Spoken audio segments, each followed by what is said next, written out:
the amendment. An amendment in the nature of a substitute to H.R. 8706 is offered by Mr. Comer of Kentucky. Without objection, the amendment is considered as read. The substitute will be considered as regional text for the purpose of further amendment. I now recognize myself for 5 minutes for a statement on the bill and the amendment. The Biden-Harris administration has forced DEI initiatives into nearly every agency and program within the federal government. DEI initiatives destroy morale, decrease recruitment, and potentially violate federal law. These initiatives spread divisive and exclusive ideologies in our federal government workplaces, and taxpayers are left footing the bill. For these reasons, I support the Dismantle DEI Act. H.R. 8706 aims to repeal the federal DEI programs across the federal government. This bill prohibits funding for such programs and creates a new Civil Rights Act protection against requiring individuals to participate in such programs. The bill will lend legislative support to the incoming Trump administration's efforts to eradicate the Biden-Harris administration's entrenchment of leftist DEI policies in the executive branch. I urge my colleagues to support this necessary bill. I now recognize the ranking member for his statement on the bill. Thank you very much, Mr. Chairman, for recognizing me. I strongly oppose the so-called Dismantle DEI Act of 2024, and I confess that I'm really baffled as to where it's coming from or what it means. It directly overturns 5 or 6 different executive orders by President Biden. I don't have time to go through all of the executive orders that would become roadkill under this legislation, but let's just take one of them, which simply says that there should be equity in hiring for people who belong to communities who have traditionally faced systematic denial of equal treatment under the law. And then illustratively, it identifies disabled people, people who have faced discrimination based on their religion, people who live in rural communities in the country, veterans and military spouses, people from communities of color, individuals from communities that have faced discrimination based on sexual orientation and gender identity, people who have faced discrimination based on their status as students or not students, people who have limited English proficiency, and pregnant women, as well as people who face discrimination based on older age. Now look, the Biden-Harris administration, as you say, has made it a priority to bring in more veterans, military spouses, people living in rural communities, people who are parents, older Americans, people who have faced discrimination, and so on. That's because we're a lot stronger when we include everybody. That's what I understand these efforts are all about. A federal workforce that actually reflects the diversity of our country makes us stronger. And the largest employer in the United States has a responsibility to lead the way and to model what it means to be open to everybody. We know of our history where lots of the groups that I just mentioned were by law or by custom or simply by discrimination excluded from participation in the federal workforce. And we know that that's been true of African Americans. We know it's been true of Asian Americans. We know it's been true of Hispanic Americans. There's been discrimination against pregnant women, and so on. So all these executive orders do is to articulate a policy that's based on federal law now, because it's against the law to discriminate on the basis of all of those different categories that I mentioned. Now, that's my first serious objection I have looking at this legislation, which I don't believe we've had a hearing on. Please correct me if I'm wrong, but I don't think there's been a hearing on it. Here's my second major problem with it. it not only says we're going to dismantle any effort that's taking place in every agency and department of the federal government to make sure that hiring is taking place consistent with American law and American values, but then it says anybody who was working in one of those offices suddenly becomes ineligible to be rehired or reassigned anywhere else in the federal government. I've never seen something like that. I mean, but, you know, we can have the policy debate about whether or not it's, you know, good to have an HR effort that opens the doors to everybody and consciously tries to do that. But if you decide that you want to do a U-turn on what the Biden-Harris administration has done, I just don't see how you can turn it into a permanent scarlet letter for people who were assigned to those offices or who went to work in those offices to never get a job again in the federal government. I mean, that's remarkable. That comes very close to being a bill of attainder in the Constitution. I know a bill of attainder applies only to affixing a criminal stigma or penalty to someone. This affixes a professional stigma or penalty, a real scarlet letter to somebody who's just been doing their job. They might have been doing a great job at it,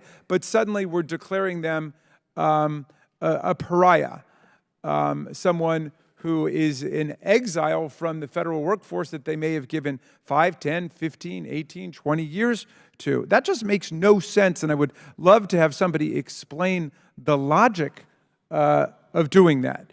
Imagine a veteran, say who's a doctor, I know someone who's a doctor, who then, in the VA, who then goes to work in a diversity office to make sure that the VA is hiring diverse members from the field of veterans in the country. Well, now we're saying we're going to close down your office, we're going to shut down your operation, we're going to send the message that all efforts towards diversity and inclusion stop, and then we're going to say you can't go back to be a doctor at the VA hospital, or you can't get a job even in another agency or department. You can't go work at the transportation department.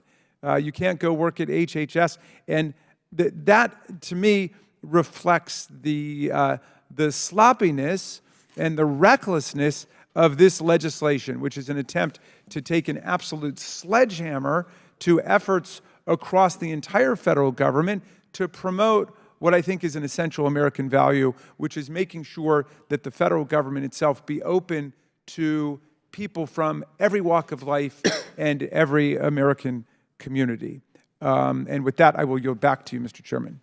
I ask unanimous consent to enter the following letter of support for the bill, letter from Heritage Action in support of the Cloud bill. I now recognize the sponsor of the bill, Mr. Cloud from Texas.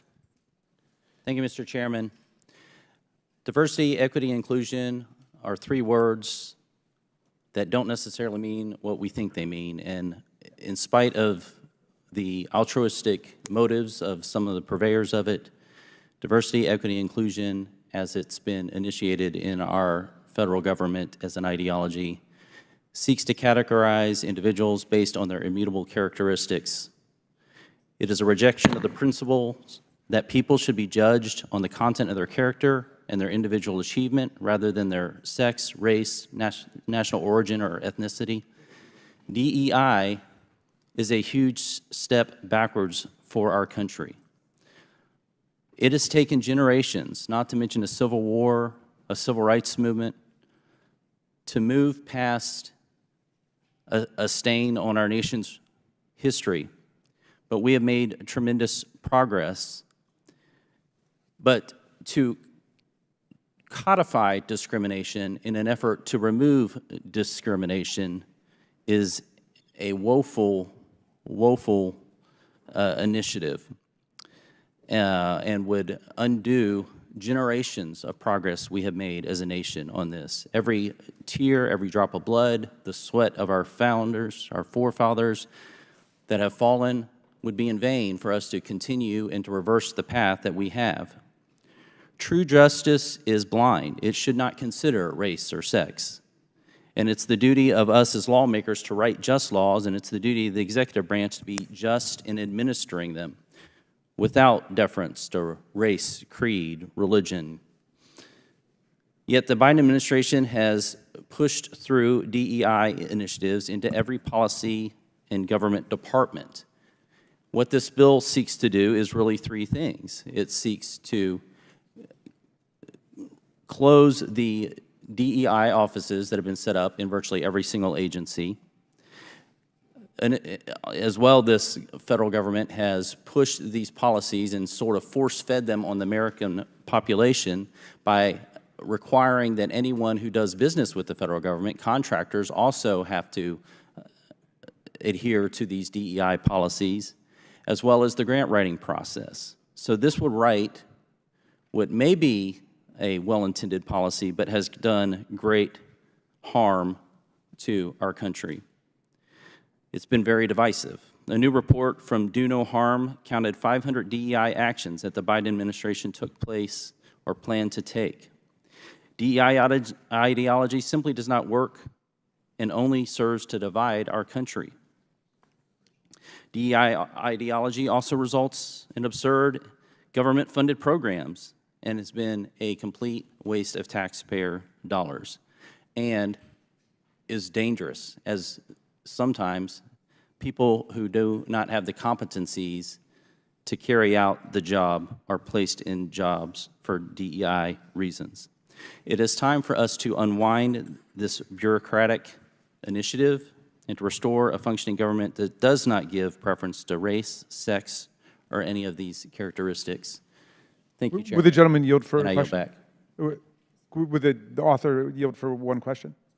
Sure. Well, I'm just curious if you would explain the meaning and import of the provision that would make someone who works in one of those offices ineligible for rehiring or reassignment in a federal department or hiring somewhere else. They could reapply for another office. What we are not going to do is take an office that has been stood up for the purposes of DEI and mandate that the federal government has to somehow find a place for people who have, if they're there as, and their credentials are to be a DEI officer, we do not have to find a way to place them somewhere else.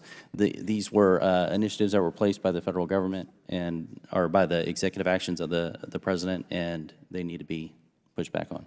Thank you, Okay. Would you Chairman, I say- yield back. If I could I just pursue that for 1 second? Okay, I yield it back to the chair. Thank you. Yields back. Do any other members seek recognition? Ms. Stansberry from New Mexico. All right. Well, thank you, Mr. Chairman and Ranking Member, and to the gentleman for bringing this bill before this markup here today.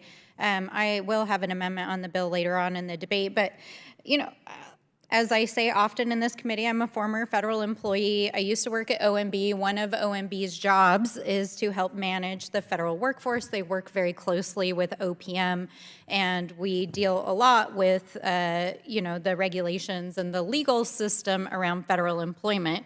And I really want to emphasize the comments that were made by the ranking member about how unusual this bill is. You know, we just had a letter introduced into the record from the Heritage Foundation that is supporting this bill because of misguided efforts to essentially stoke segregation, division, and create a victim-oppressor narrative, essentially, is what this letter of support says. But what is particularly peculiar about this massive bill that's been introduced, and I want to note that the co-sponsor of this bill, or this primary sponsor of this bill in the Senate, is Mr. J.D. Vance, our Vice President-elect, is it literally, as the title says, is about dismantling diversity, equity, and inclusion programs in the federal government. It revokes executive orders. It amends the Civil Rights Act, and it amends other parts of the federal code that protect our federal employees. And then it has this peculiar section that the ranking member talked about, which is actually essentially creating lists of federal employees and contractors that would never be eligible to work for the federal government again. Now, we have a word for that in common parlance. We call it blacklisting. And blacklisting comes from the 1950s when here in this House of Representatives, there was a committee on un-American affairs that was convened under Joe McCarthy. The purpose of that was to purge the federal government and to accuse federal employees and blacklist them from future federal employment. So I'd like to say, welcome to the new House Committee on Un-American Affairs and to the new McCarthyism, because we have arrived here today Will the with this gentlelady bill. yield? So let's talk about Will the what gentlelady exactly yield? is trying to be accomplished No? by this bill and by the upcoming administration, which the Vice President-elect is participating in here.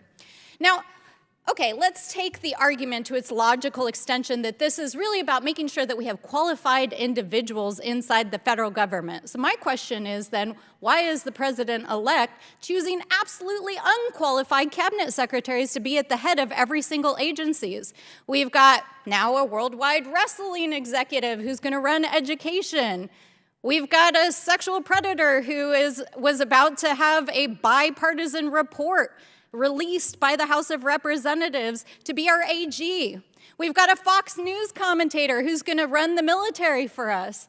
So if my colleagues across the aisle want to talk about qualifications, they want to talk about efficiency, they want to talk about the federal workforce, then let's talk about it, because you're talking about putting into place leadership in these federal agencies who are absolutely unqualified, who are dangerous, and know nothing about the agencies that they're about to be appointed to lead. So this is not about qualifications. This is not about having a qualified federal workforce. This is about laying the ground for the purge that they plan on January 20th and in the days afterwards. And we know that because the very organization for whom the chairman just submitted this letter of support is the Heritage Foundation, who wrote Project 2025, which gave us the blueprint for the purge itself and what they are planning inside every single one of these agencies. So we need to be clear-eyed about what this actually is and about what is trying to be accomplished and why 4 weeks before we're about to adjourn for the holidays, the Republicans are bringing this bill to a markup without an actual hearing. This is modern McCarthyism. They are preparing for a purge. They are going after members of the federal government who are advancing because they are people of color, women, LGBTQ+, other members of our community who have been excluded systematically from participating in federal service and leadership positions, and then they're going to put their own unqualified loyalists in there to take out our federal workforce. That is what this bill is about. It's about creating a statutory framework to do that, and we're going to fight it every step of the way. With that, I yield back. The lady yields back. Any other members seek recognition? Mr. Chairman. We'll rotate back and forth. Thanks, Mr. Chairman. Mr. Biggs from Arizona is recognized. Then we'll go back. Thank you. I appreciate the gentlelady's statement. I assume that she's referring to Pete Buttigieg or Javier Becerra or Mr. Mayorkas, who were unqualified appointees of the current administration. I find that interesting. But I also find it interesting because this bill it has some interesting things in here. The first section, Section 1201, or Section 3, which is 1201, says that you cannot discriminate for or against any person on the basis of race, color, ethnicity, religion, biological sex, or national origin. That sounds, you're going to read that to my constituency and most Americans, I think they're going to say, hey, that's not a bad idea. You cannot require as a condition of employment, as a condition for promotion or advancement, or as a condition for speaking, making a presentation, or submitting written materials that an employee undergo training education, or coursework or other pedagogy that asserts that a particular race, color, ethnicity, religion, biological sex, or national origin is inherently or systemically superior or inferior, oppressive or oppressed, or privileged or unprivileged. I don't know. As we look at this, you can either celebrate moving together unitedly as the United States of America, we as a people, where we accept each other and try to move the country forward, or you can say, well, look, we're going to divide everybody. And that's what has happened under this administration through the codification of these executive orders. Oh, they haven't been codified, but through these executive orders, which are designed to actually separate instead of bring people together. That's a shame. And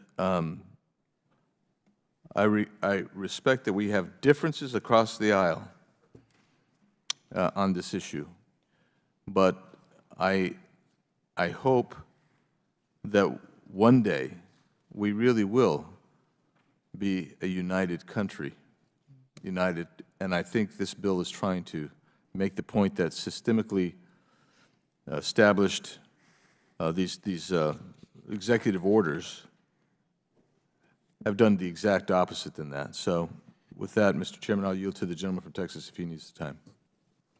Thank you. There was an insinuation that this is McCarthyism, that it creates some sort of list. I would challenge the questioner to find that in the bill text. It is simply not there. The bill says that, and I will quote, that the head of a federal agency that closes or terminates or winds up a program or office under the paragraph shall undertake an appropriate reduction of force.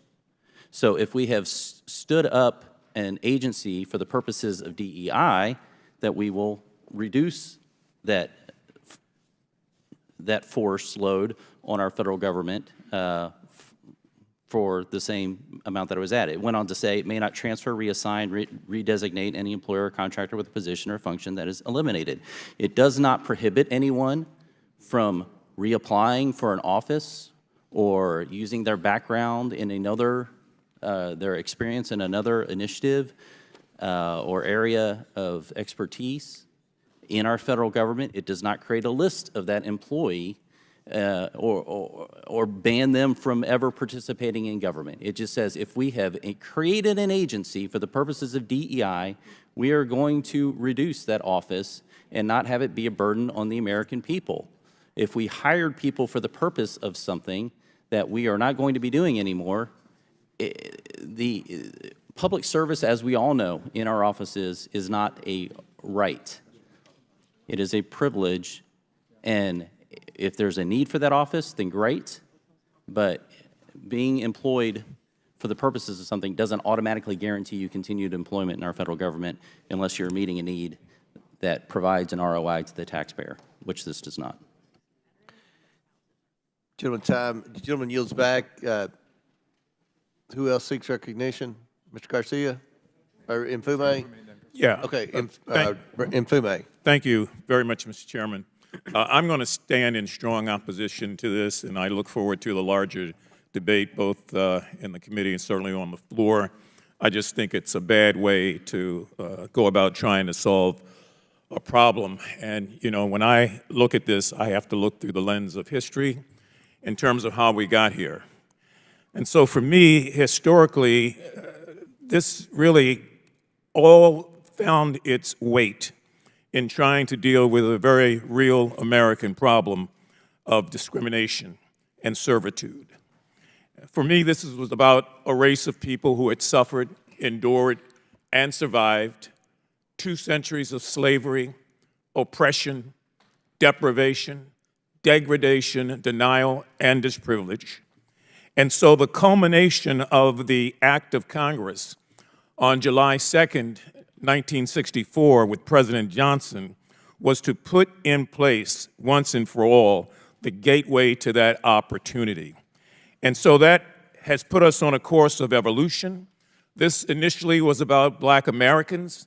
That umbrella opened over the years, and it went on to include other defected or affected groups, Latinos, the disabled, gay Americans, and I could go on and on and on.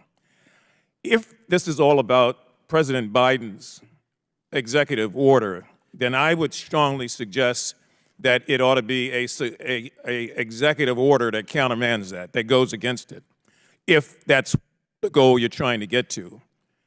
However, stepping and wading into this as the Congress to now amend that 1964 Civil Rights Act sends the wrong message, whether intended or not, to most affected groups. And I can tell you it definitely sends the wrong message to Black people in this country.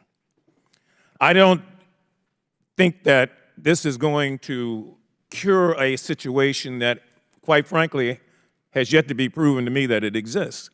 And so if we follow the mandates of Project 2025, and if we are reducing force, threatening federal employees by changing Schedule F requirements, doing other things that put us on a slippery slope, I don't want to be a part of that. I really don't. And so I will fight this, and I will ask other members of this committee to fight it. Let the incoming administration do what it wants to do on this, but don't pull the United States Congress in to amending the 1964 Civil Rights Act in a way where all of these communities are going to be severely affected down the road. I just think it's bad policy. I don't believe it's insightful, and we're going to debate this over and over and over again because I don't think that too many minds on this side of the aisle are ever going to be changed.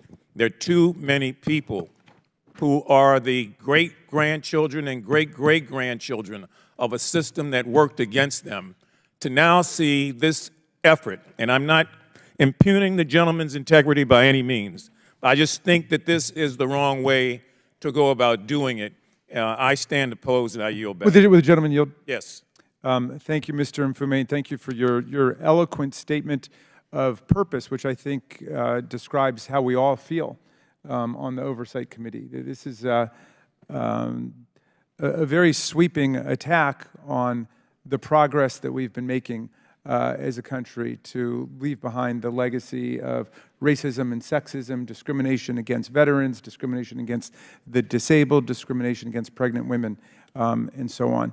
I want to say that to the distinguished gentleman whose bill it is, I appreciate the clarification that this is not an attempt to keep people who work in such offices ever from being rehired again. So that's a step forward. But I hope he understands that he is treating people who work in these offices completely differently from everybody else in the federal government, because right now we have several regulations and laws, including one that applies specifically to veterans. So that's the one in my mind. And let me tell you what it says.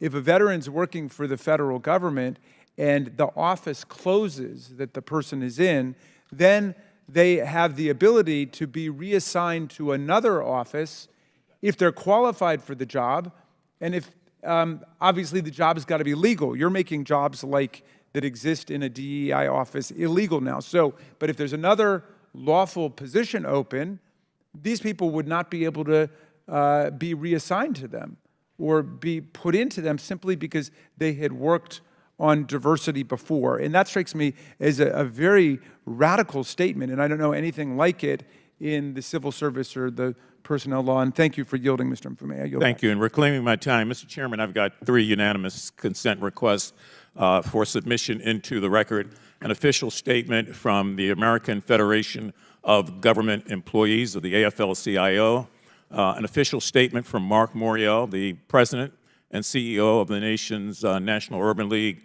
and an official statement of the Human Rights Campaign, all in stark opposition to the bill. Without objection, so ordered. Who else seeks recognition on the bill? Mr. Chairman. Is it, who, I can't even remember. Okay, Mr. Garcia. Thank you, Mr. Chairman. I'll get him next. I do agree with the comments that have been said from House Democrats on the committee. I wanted to say a few things. I think we all want our agencies to serve the American people as efficiently as possible. We want to make sure that our federal employees are the most qualified and dedicated people to our country and our government. When I was mayor of Long Beach for the last 8 years, I had a workforce of about 6,000 people, including an incredible police department, firefighters, an efficient port. And one thing that I'll tell you that folks in my community value about working in our city was that they were working with diverse personalities, diverse people, folks that they learned from, that they made their work better, and vice versa. And so we know that inclusive workplaces actually also retain and are ways to recruit top talent. And so this type of actions and this bill does exactly the opposite of that. And in fact, I believe we will recruit less qualified individuals when you start removing incentives for diversity and for creativity in the workplace. And clearly this bill has nothing to do with good government. There's no common sense. And unfortunately, it's about purging, in my opinion, Donald Trump's enemies. Now, if the majority wants to make sure that our government runs more efficiently, they should start, and certainly the president-elect should start by actually appointing qualified people to run these government agencies. I mean, the nominees so far has been quite embarrassing as we've heard them from the president-elect. I mean, you have a Fox News personality for defense secretary. You have RFK Jr., who doesn't believe in vaccines, for Health and Human Services. You have Tulsi Gabbard, who has praised dictators and essentially, in my opinion, is a Russian propagandist for our intelligence services. You have Matt Gaetz, who has been accused credibly of sexual misconduct and a bunch of other horrific actions. These are the people, by the way, who the incoming administration would actually bypass security clearances, FBI tests, yet many of these same managers that are in these current agencies are required to take those same exact tests and exams.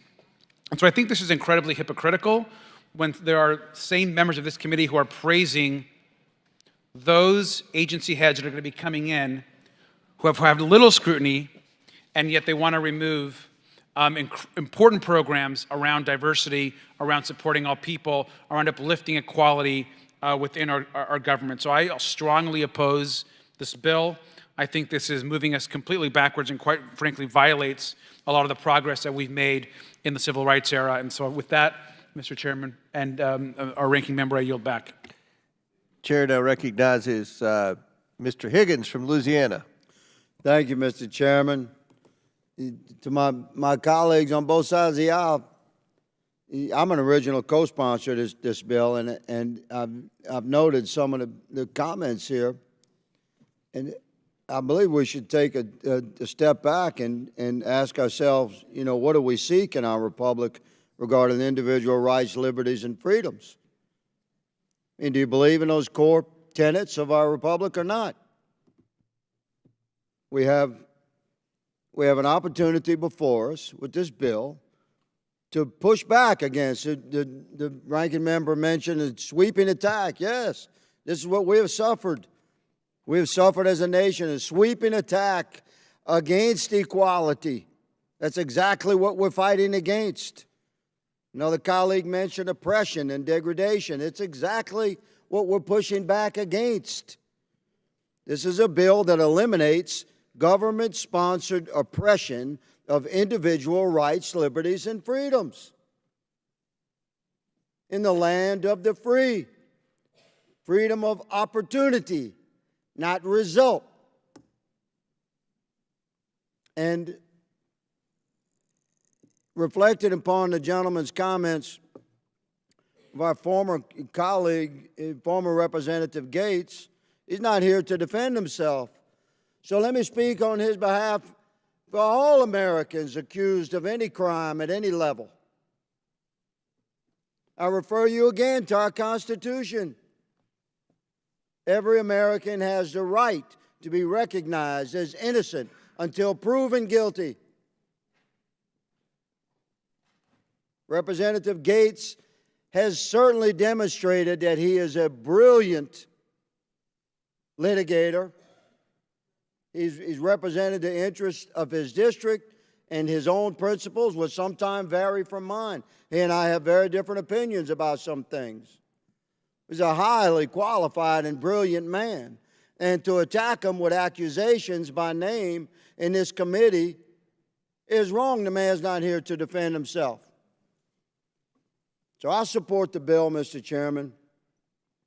It is quite simply a strong response to the oppression of our individual rights, liberties, and freedoms as Americans, regardless of color or creed or political affiliation or where you stand upon the economic strata, what your background is or your heritage. All of us should be counted as Americans equal as we move forward through the course of our life on our journey, and we should not face obstructions that are baked into our government bureaucracies that exclude citizens strictly based upon their color, their heritage, their creed. This removes those oppressions. Mr. Chairman, I yield to you, good sir, the balance of my time. Yes, sir. Yield to the gentleman from Texas. Yeah, first of all, I want to thank you, Mr. Nfume, for for realizing we can have different views with the same goal and have altruistic motives on both sides. I just want to thank you. I appreciate that. Our founding documents talked about having a nation where we recognize that all people were created equal. Martin Luther King talked about that being a promissory note because, as we know, that had not always been the case and has not always been the case in our country. And it took too long and has taken too long for us to get where we need to go. But he also said that we shouldn't use the results of segregation, and I think we could also say discrimination, as the justification for future segregation or discrimination. That's what this bill seeks to do. It seeks to reverse some of the policies that have, instead of looked at merit or qualifications or the like, and institute a policy where you are hired on those things instead of where the first thing we look at is factors about our character, our personality, our skin color, our sex, whatever the case is in qualifications for a job. And I'll just point out, you know, there's many of these examples, but the Air Force's Diversity and Inclusion Resource Book has recommendations for unconscious bias, race-specific learning, cognitive diversity teaming, general diversity and inclusion and belonging, and it includes a book title called White Rage. This is the kind of things that are going. We should not discriminate at all in our government. This bill supports that, if you read the first title. And we just do not want to go down the path where we've spent decades and literally generations moving away from these sort of discriminatory practices. The idea is not to codify these as we continue to move forward and work toward a more perfect union. Thank you. Would you yield? Would you gentlemen yield? My time's up.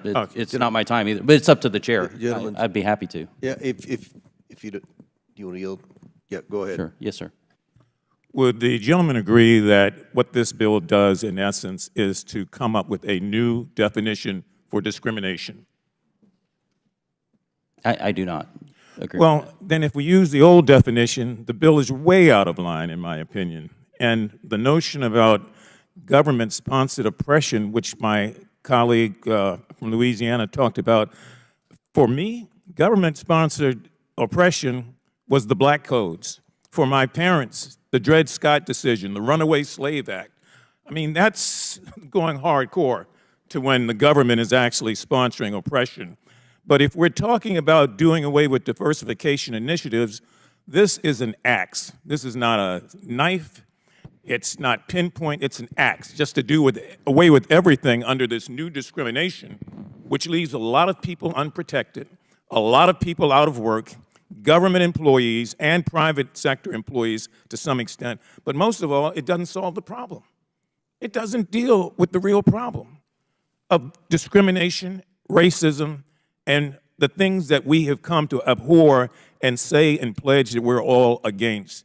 This is just so broad that I believe that, as I've said before, I'm going to stand in opposition to it.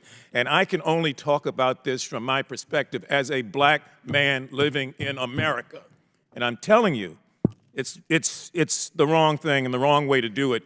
And I would strongly suggest, as I said, and I'll yield back, the gentleman who's kind enough, and the chair, I really believe that in this instance, the Congress should not be wading in to amend the Civil Rights Act of 1964 because of an executive order by a president that you may or may not like.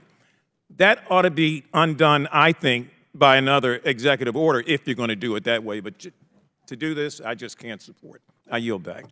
Gentleman's time expired. Any other members seek recognition?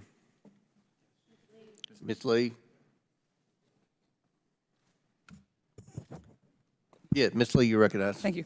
Thank you, Mr. Chair. I'm not in favor of the Dismantle Diversity, Equity, Inclusion Act, or what it maybe would more aptly be called the dismantling any semblance of support or opportunity for certain American acts. We know who those Americans are, Americans who have not enjoyed centuries of unfair advantages by keeping others enslaved or segregated or disenfranchised or incarcerated or redlined or gerrymandered or excluded by law. Americans who've lived with disabilities or had their relationships criminalized or their gender expression demonized.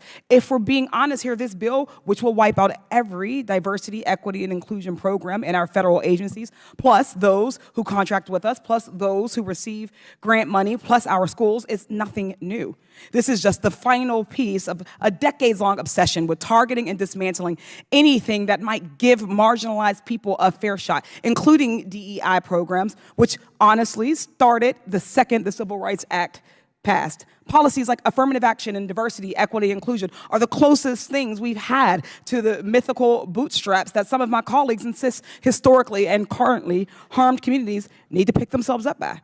After centuries of efforts to keep us out of schools and universities, from jobs and elected office, Republicans targeting these policies are no accident. Why do predominantly conservative white men believe that the success of a black person or the opportunity or access of a black person is an existential threat to them? DEI is not given any unfair advantage that society itself does not already confer on certain Americans. It merely exists to ensure that all other people, that women, minoritized folks, queer folks, disabled folks, have the same opportunities to succeed and thrive in our workforce and our schools as people who have not had those opportunities systematically and legally stripped from them do.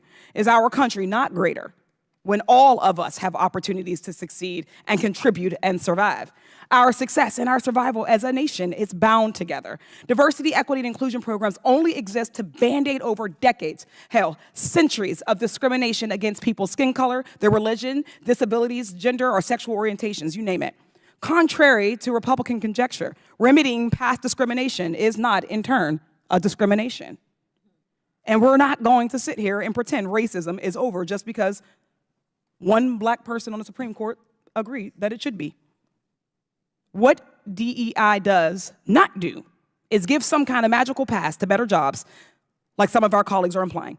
That middle word, equity, does not mean more than or better than. It means treating people fairly and impartially. It means working to fix generational and systemic discrimination to the betterment of all of us and all of our institutions. But instead, Republicans are trying to bastardize the term DEI to be a slur. When Justice Ketanji Brown Jackson was up for confirmation and when Vice President Harris was added to the ticket, they called them DEI hires. They want you to believe that a Harvard graduate with over 20 years of experience, who happens to be a black woman, is not qualified, but a Fox News personality is qualified to run the Department of Defense, and the WWE executive is qualified to run the Department of Education. Let's be real. There is an attempt to create a direct correlation between our race, being a black person, and our qualifications. So much as to say that there is no way to be a black woman. There is no resume that a black person could have that would qualify them unless that black person is a Republican, and there is a quota there. And while all of this has happened at the top level of our government, I can promise you these same things are happening on every single level of government and private sector. But those people don't have a national platform to speak out against discriminatory treatment. Where is a federal worker supposed to turn when another coworker says a racist comment to them in the break room? Where is the same-sex couple who is denied housing supposed to, because of their relationship, supposed to turn? Where is a pregnant woman who was fired for being pregnant supposed to go? Often the only place that they have to give them recourse are the diversity, equity, and inclusion programs. These folks just want to do their jobs, serving the American people in an environment that feels safe and supports them. Making work a better, safer environment for some does not mean it automatically is worse for others. And those complaining about DEI training are probably the ones who need it the most. My Republican colleagues have got to stop punching down on already marginalized communities and face their own fears of a level playing field privately. It's shameful. I yield back. Gentlelady yields back.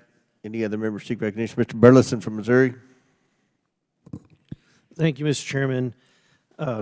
We just left this room last night listening to a FEMA director who was apologizing for the failures of her agency, an agency that, by the way, made its top priority and its focus and mission on diversity, equity, and inclusion. You would think that their mission and goal should be on providing aid and support to the American people in times of disasters. Just months ago, we had another individual sitting at this table during a hearing who was apologizing for the failures of Secret Service because of the events that happened in Butler, Pennsylvania.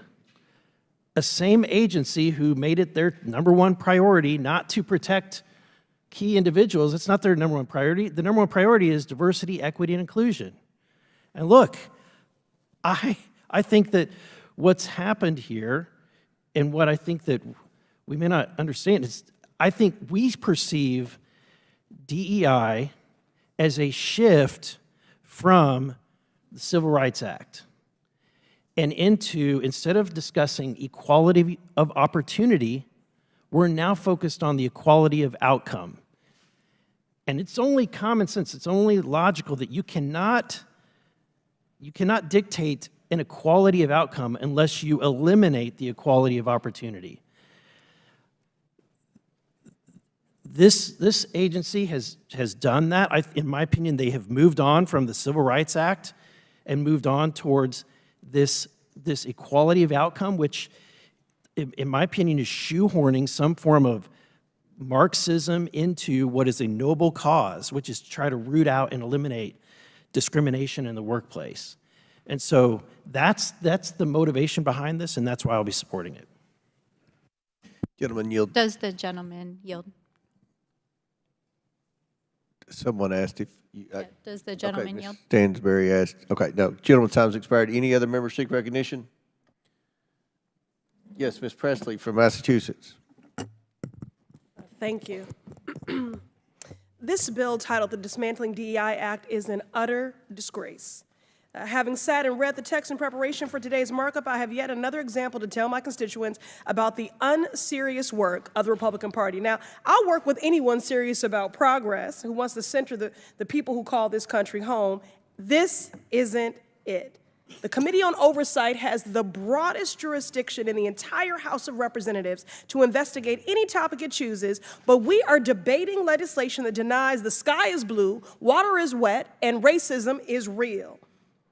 The major provision of the bill says to ban anything that acknowledges racism. And a few pages later in the exact same bill, there are multiple provisions discussing the presence of racism. This Republican approach is as predictable as it is nonsensical.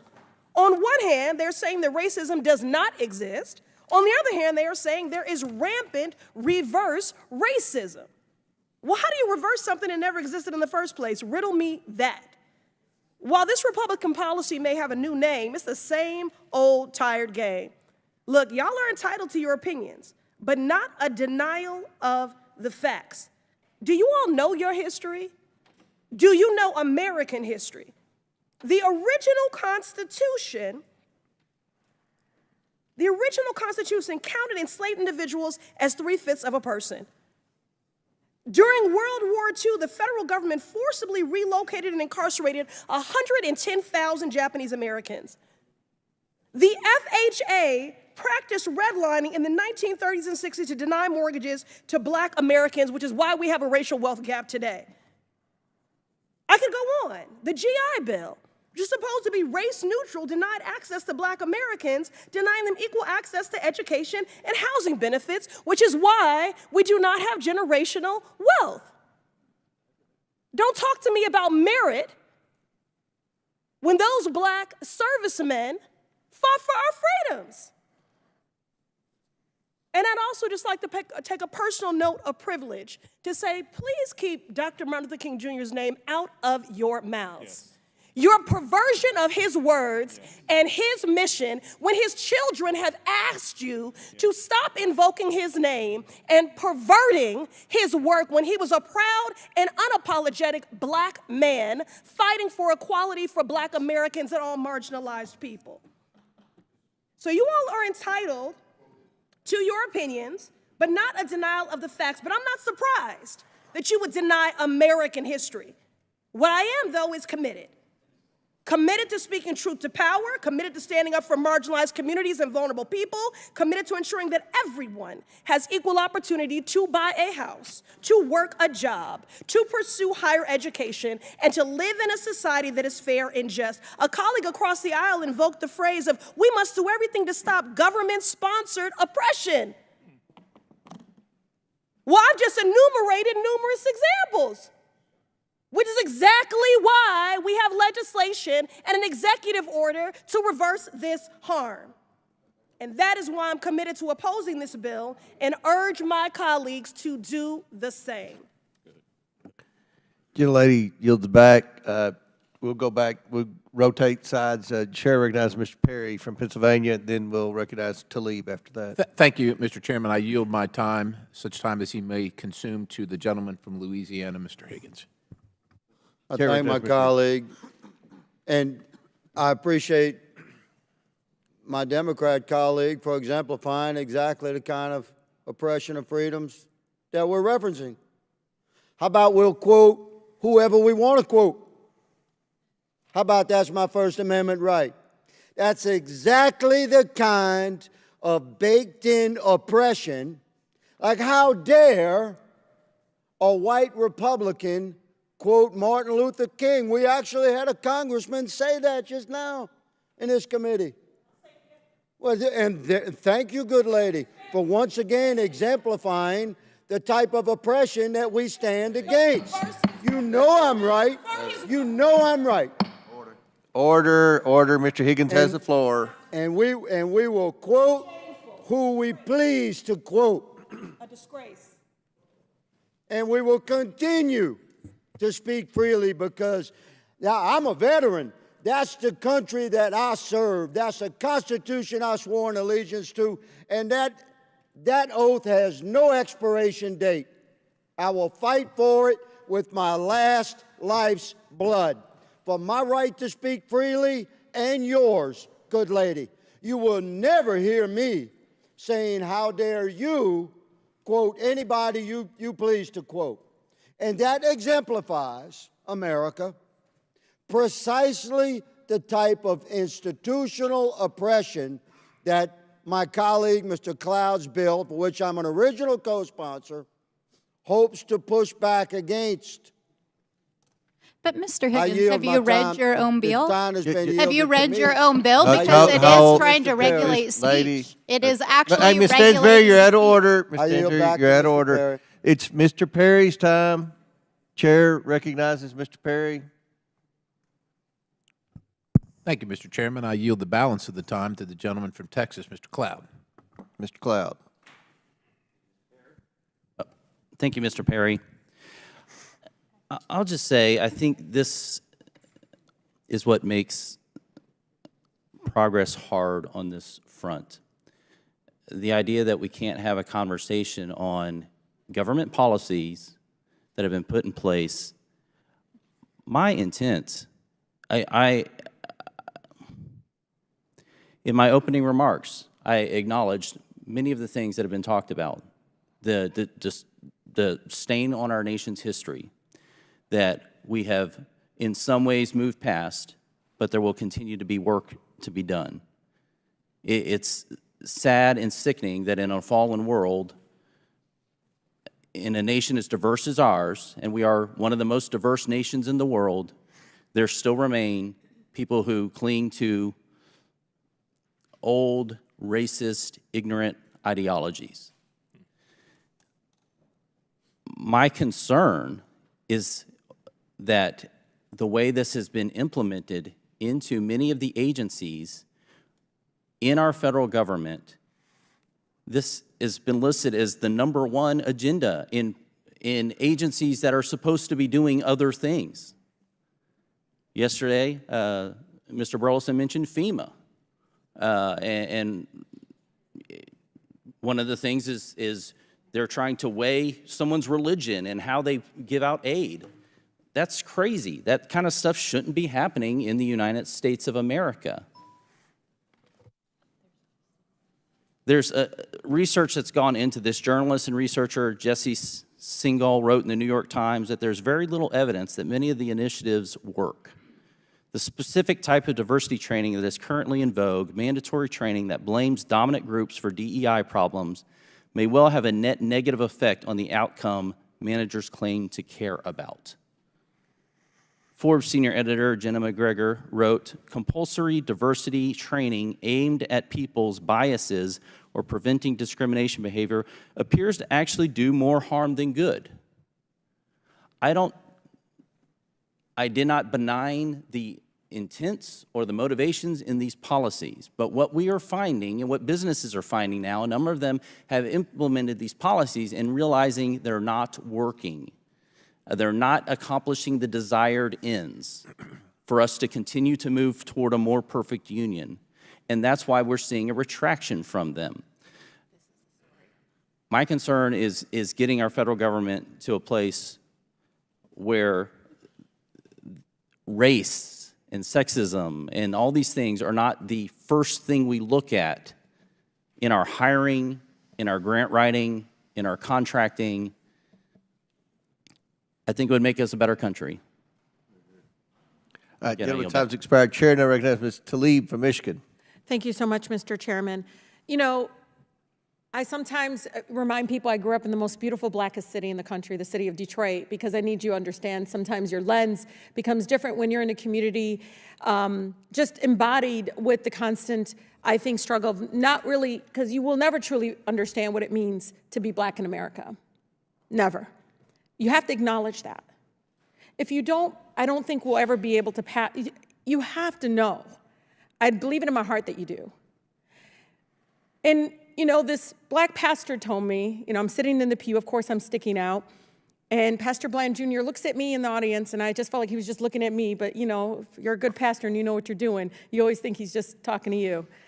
And he said, you know, our country is not divided, it's disconnected. And when I think about that, I think about the fact that we continue to disconnect because we allow segregation to live and breathe in a way because, you know, people are more comfortable that way, right? You hear people say, well, that's not my fault. I'm a better public servant, a better American, and everything because I went to a beautiful, diverse high school, you know? Because where I lived, that's the high school you had to go to. We all went to those neighborhood high schools. There was something beautiful, though, because I went to school with Hungarians and Polish and Latinos and black folks and Muslims and I mean, just all different kinds of backgrounds of people from all different likes. And it was something I think that many of our neighbors across the country will never, ever really experience, and I think it keeps us divided. When I think about this bill, I think about not just, obviously, the importance of diversity and inclusion and trying to make sure that our government is reflective of who we serve. But many of the people we hire, it's also their lived experience. Their lived experience is going to have them lead with some sort of compassion that we'll never again have similar because we haven't lived the life that they have in our country. And I'm not just talking, I'm talking about all different backgrounds.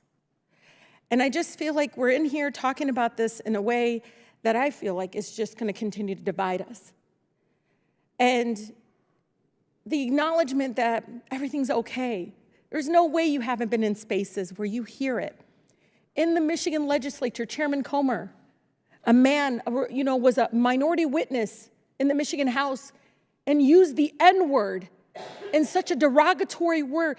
My own state representative was in tears afterwards, thinking of her child, her beautiful, lovely son, adult son, but just thinking, my God, he thought that it was okay, that he was somehow emboldened to use that word in the people's capital in Lansing, Michigan. We have a lot of work to do. I just think this is not it. We got to make sure that we're focusing. No, really, we got to make sure that we're putting people in the room. That sometimes we got to make sure they are in the room together, because they're not going to come in the room together unless we require it or urge it to happen. Because we know if we do that, then all the services, the way we move as a federal government, will be reflective in a way of leading with that compassion I think that is needed. I just urge us to please just step back and understand that. And I'm not going to tell you, I fully understand where you're.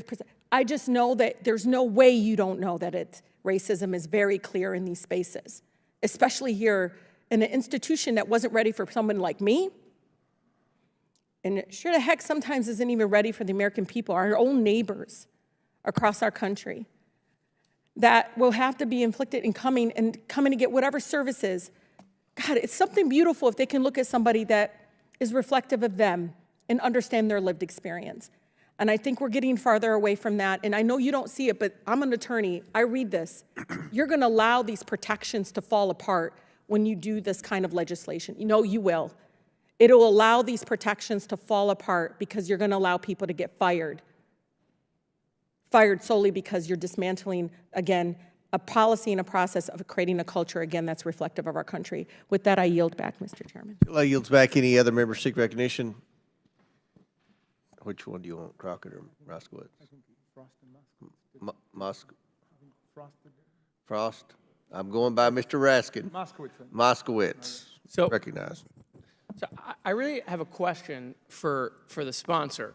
So I've been sitting and listening and trying to hear your intent and talking about discrimination. But the problem is that argument falls apart on page 6, line 17 through line 20. And in fact, if you're sincere about your intent of the bill, what I would tell you is you should delete those lines. Because actually those lines are actual new discrimination. See, you want to get rid of an office.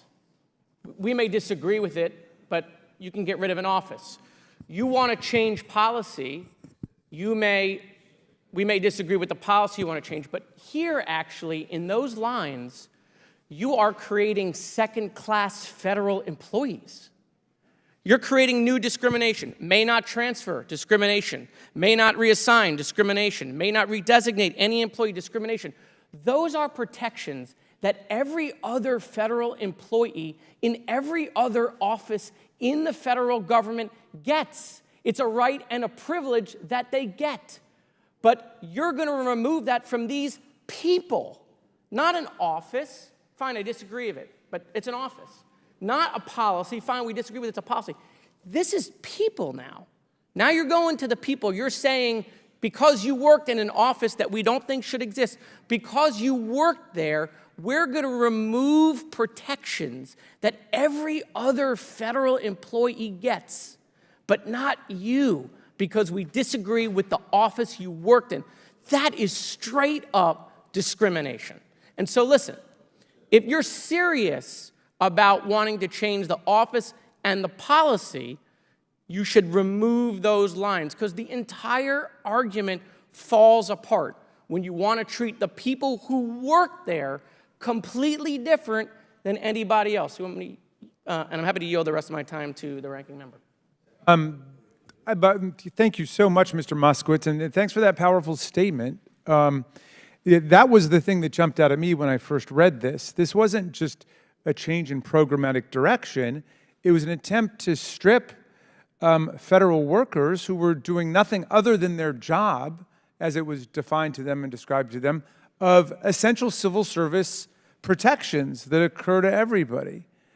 who works in the civil service. And again, there's a general regulation that deals with that. There's one specifically for veterans, saying if a veteran is working for an office, say it's one of these offices that closes, that veteran has the opportunity to be reassigned to another job that he or she is qualified for, doing not the same work, but the new work of the new office. And yet, this seems to paste a scarlet letter on them saying, you worked in now the politically incorrect, ideologically disapproved office, the reviled DEI office, and now you're going to have less rights than everybody else in the workforce. You'll be fired. And it does sound like from the author, at least they could reapply. I think it would clearly violate equal protection in the First Amendment for them not even to be allowed to reapply. But why would we set up a two-tier system where there are people who work in the federal government and then people who worked in the federal government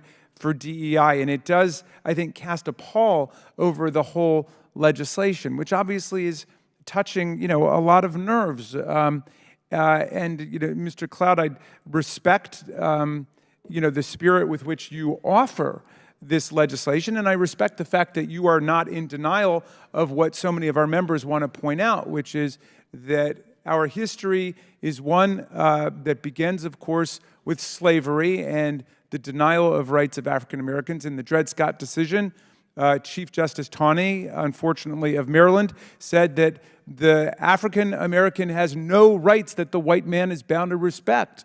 And then even after the Civil War, we fought a whole war to overthrow the system of white supremacy, to emancipate people from slavery. Still, the Supreme Court said in 1896 in Plessy versus Ferguson that it was perfectly okay for government to segregate people according to local racial customs. And we know that that means discrimination and second-class services. So the legislation you offer is part of a long history and goes back to the Civil Rights Act of 1964, the Voting Rights Act of 1965. I'll yield back to you, Mr. Moskowitz. Just for claiming my time. And so I would want the sponsor to answer that question because, look, if Donald Trump were to create a new agency, right, and years later, when we get power back, if we were to eliminate that agency or eliminate that office, but we then said those people who worked in this area of government that we disagreed with, they're going to get less rights and privileges than every other federal employee, you would be jumping up and down that we were treating Trump supporters different. And so what I'm saying to you is, if your intent is to change policy, and if your intent is to eliminate an office, we may disagree with that, but don't punish the people who work there and treat them different than everybody else, and then say this is about trying to change discrimination. I yield back. All right, gentlemen, time's expired. I think we go back and forth. Do you want me to answer? If you want to answer the question, feel free. Sure. The first thing I would say is sometimes in Washington, and this is a bipartisan issue, we can tend to think that the American people exist to support the federal bureaucracy. I do not adhere to that belief. I think the bureaucracy exists to serve the American people. Having said that, we do want our federal workforce treated right and properly and justly. I would point out that this legislation does what it upholds the Civil Rights Act. The first title it goes through and virtually says the same definitions about what discrimination is. The reason and the intent behind that is, and I'll give you one example, the Department of Health and Human Services currently has 294 DEI employees costing the federal taxpayer about $38.7 million in taxpayer funds. Now, we can debate whether we think the program or the office has merit. My viewpoint is that for all what the altruistic purposes may have been, as some of the quotes and studies I've read, it's having even an adverse effect at best, or at best it's having a negligent effect and possibly having an adverse effect toward the stated goals. So having said that, I'm thinking, okay, in the example of HHS, we have a $38 million office that is actually having an adverse effect, and that $38 million burden shouldn't be on the American taxpayer. That's how my calculus is working. I did not, Mr. Garcia, I wish he was here because he made the comment that we were trying to get rid of DEI officers because we were going after Mr. Trump's enemies. His words, not mine. I did not view DEI officers as Mr. Trump's enemies. That was a new idea to me, a new concept that apparently he thinks that DEI officers are Mr. Trump's enemy. I think that would be an issue if they were. I didn't think that they were. But having said that, you know, if you wanted to offer an amendment and that would help you get to support of this bill, if you thought that would make the difference, That's the First Amendment coming. That's my amendment. Okay. So we can get there. And if it passes, will you vote for it? But I'm definitely voting for the amendment. I'm introducing I mean, for the bill? Oh, well, I'll have to look and see what happens to your bill. There are more amendments coming. Ms. Crockett, is she next? Yep. Okay, Ms. Crockett. So many of you know that I practice law, but some of you don't realize that I actually was a business major out of Rhodes College in Memphis, Tennessee. And the emphasis that I got in my business degree was on finance. And as I traveled the country campaigning this election cycle, one of the things that I talked about was this idea that in finance, we always promote this idea of diversity. If you know anything about a portfolio, the one thing that you want to do is make sure that it's as diverse as possible, because at times certain stocks will perform better than others, and they will exemplify various strengths and weaknesses. And together, a diverse portfolio is usually what any good finance person would promote. They wouldn't promote that you solely invest in vanilla wafers, believing that that is going to be the strongest portfolio, but instead they may want to add some chocolate cake and some Twinkies into the mix to make sure that we have the best portfolio, because there will be different preferences by different people, and again, there will be different strengths. But as I sit here and I think about what we say and what I'm hearing as it relates to diversity when it comes to anything outside of making money, and to be clear, we are losing GDP every time we try to push back on this idea of diversity, because all of us bring something different to the table. But you consistently said over and over the word oppression, and every time that you said it, it was almost as if I was hearing nails on a chalkboard, because it seems like you don't understand the definition of oppression, and I'd ask you to just refer to Google to help you out. Oppression is the prolonged, cruel, or unjust treatment or control. That is the definition of oppression. And so as I sit here as a Black woman who practiced civil rights, let me tell you, the reason that my colleagues wanted to make sure you understood the same Black history that your side of the aisle wants to delete out of classrooms is because you can then misuse words like oppression. There has been no oppression for the white man in this country.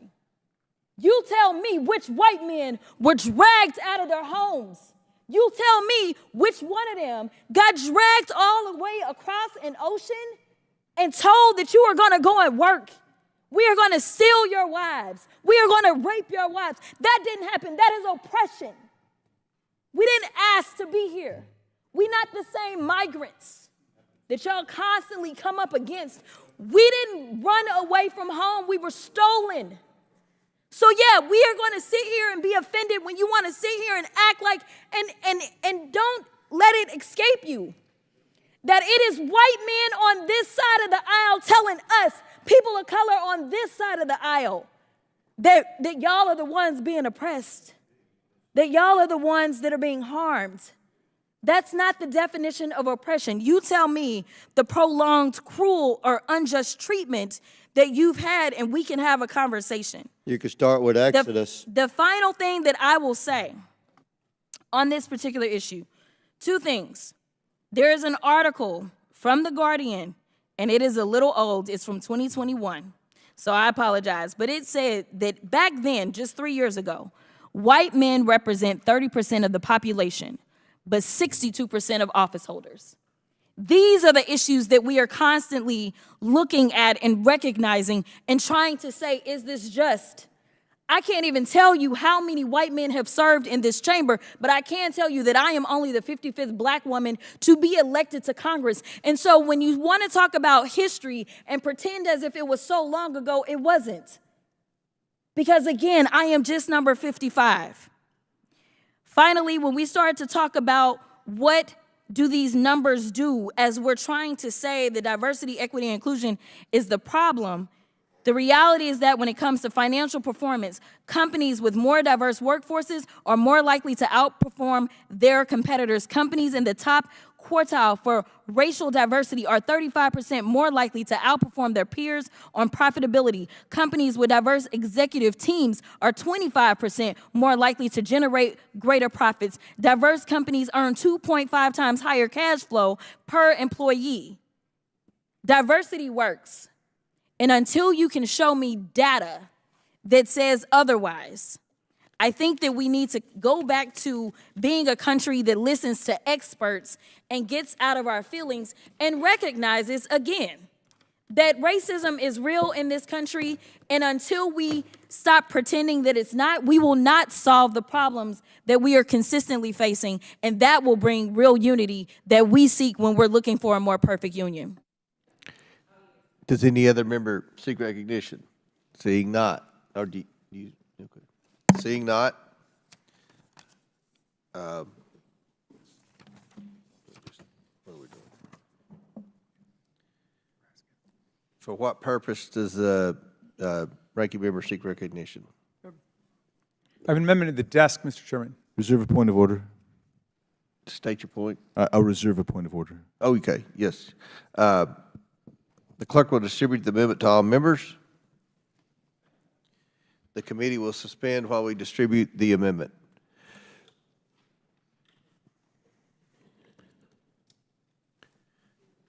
How many amendments do you all have? Is this it? I think there might be 5 or 6. Let me find out. Okay.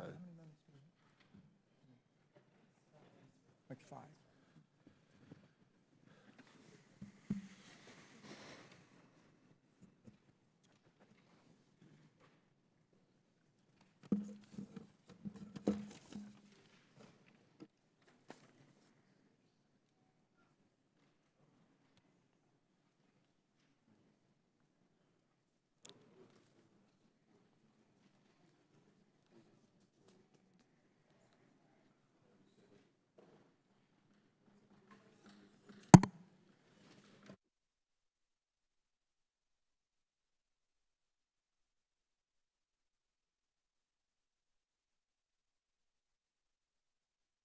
Just one moment.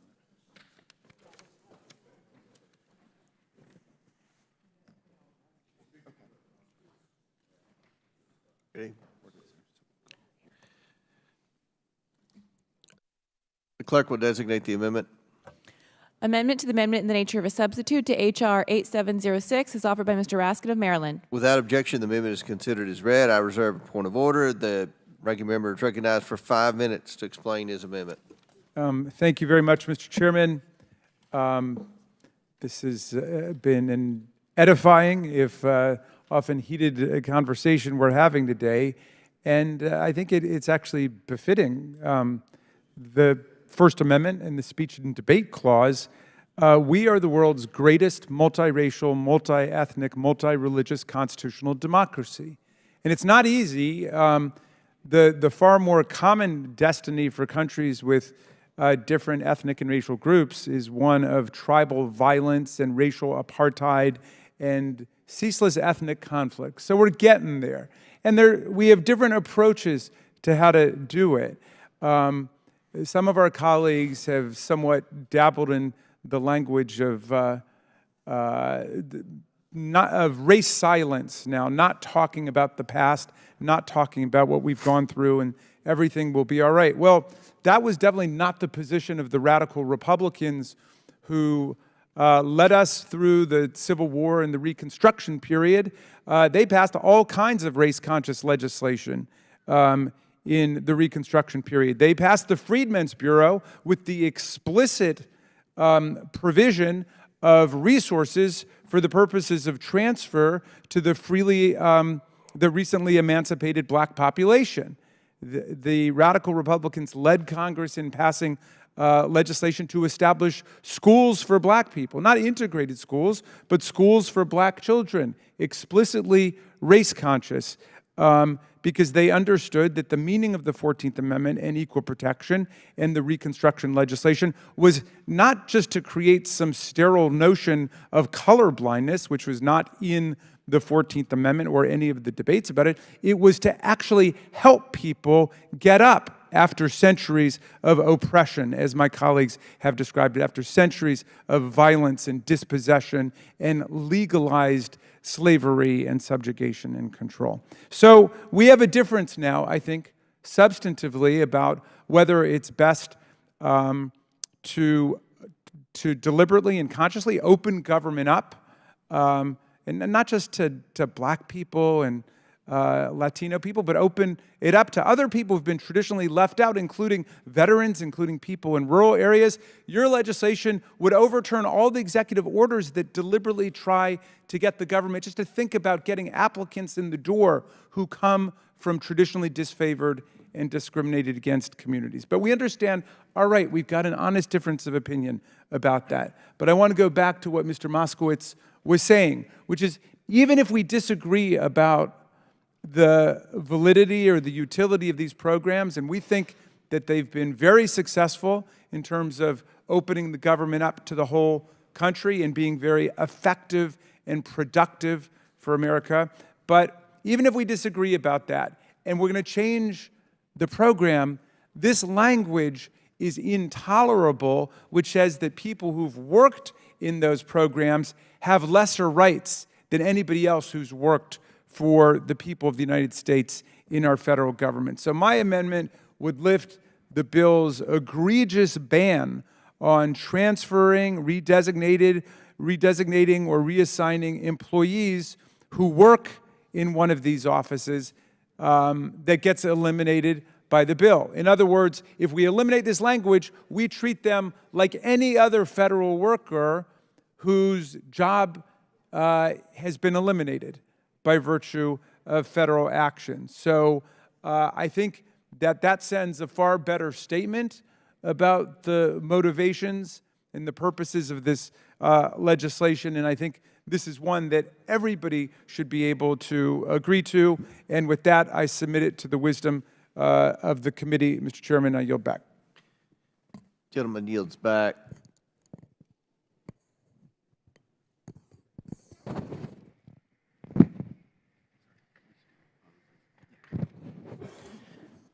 I recognize myself to speak on the amendment. I oppose the amendment. The amendment seeks to increase bloat in the federal workforce. It does this by preventing the dismissal of employees whose offices, functions, and positions are eliminated by the bill. The federal workforce is already massively oversized. We should be doing everything possible to reduce the size of the federal workforce, not to keep it filled with unnecessary employees as the amendment seeks to do. And of course, nothing in the bill precludes the dismissed employees from reapplying for a job elsewhere in the federal government. This was an issue in the presidential race, reducing the size of the federal government. The overall bill eliminates taxpayer funding for federal offices, programs, and grants affiliated with DEI. It's already federal law to discriminate against anyone based on their race. And the president-elect was transparent in saying this is one of the specific areas where they were going to seek to cut waste in the federal government. We cannot continue to spend $1.5 trillion a year more than we take in. And I think that the president-elect was transparent. I feel like this issue was talked about. With all due respect to the Democrat nominee, Ms. Harris, Vice President Harris, there was, I don't know a lot of specific things she was going to do as president. I don't think she articulated very many specific proposals.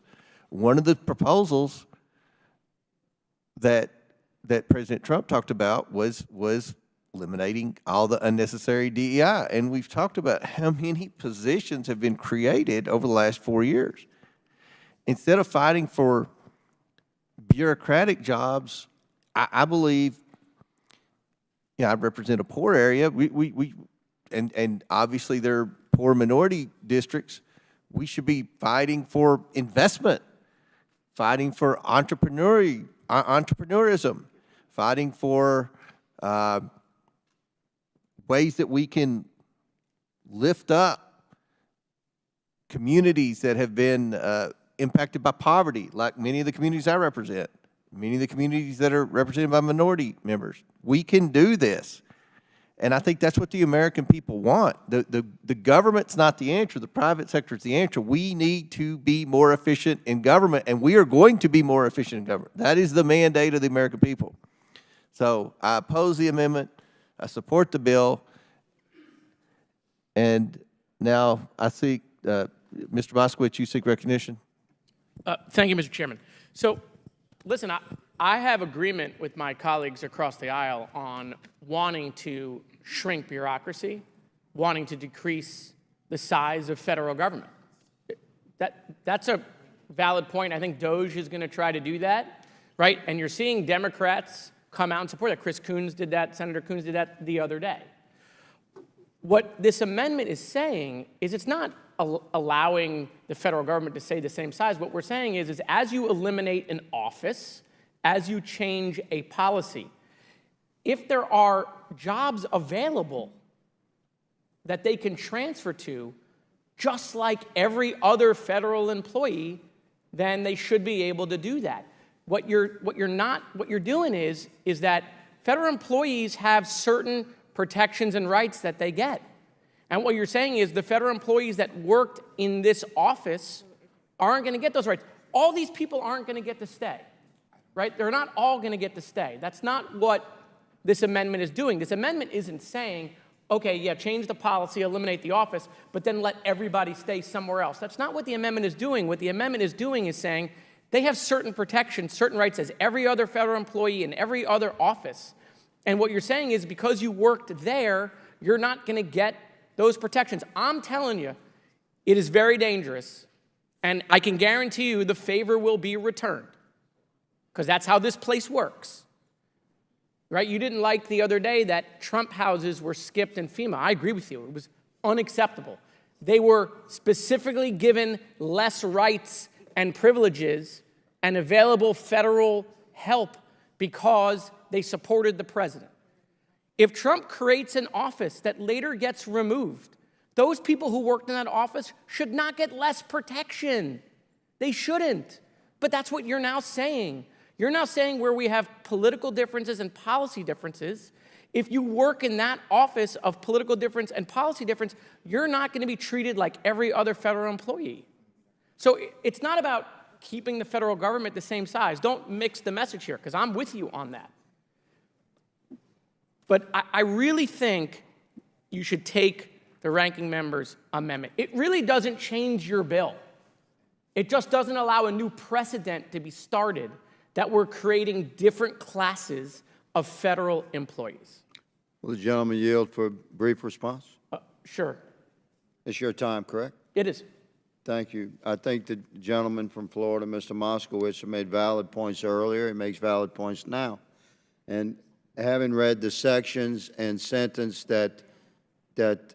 Moskowitz has referenced, very specifically on page 6, paragraph 2 says no reassignment.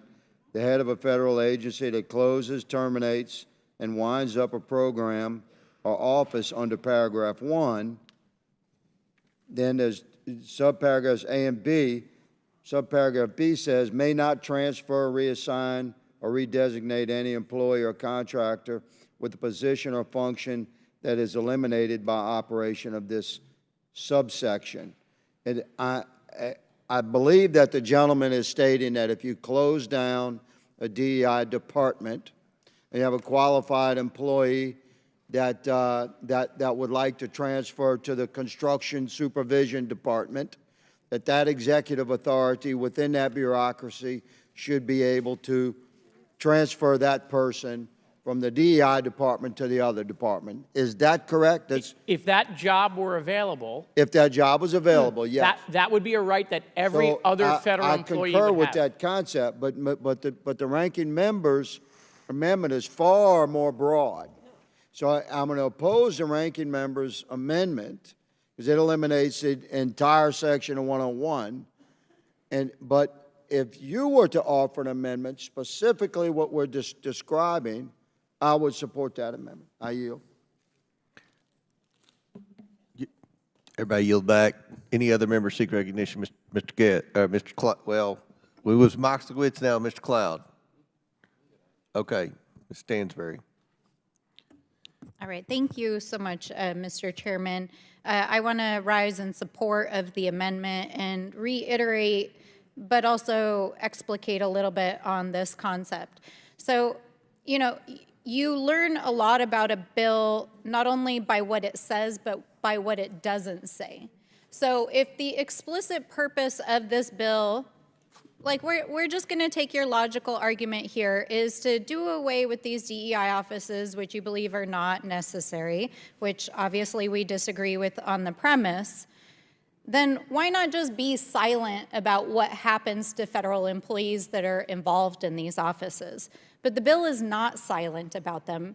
The bill includes these phrases that the ranking member's amendment is striking because literally the bill has punitive outcomes for employees that work in these offices. And that is what this amendment is trying to strike, is the punitive measures that are put into place.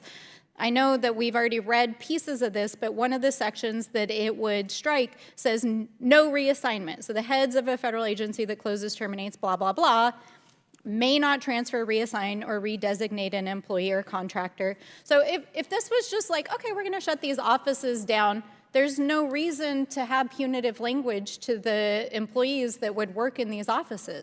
But it doesn't just state it once, it states it twice in the bill.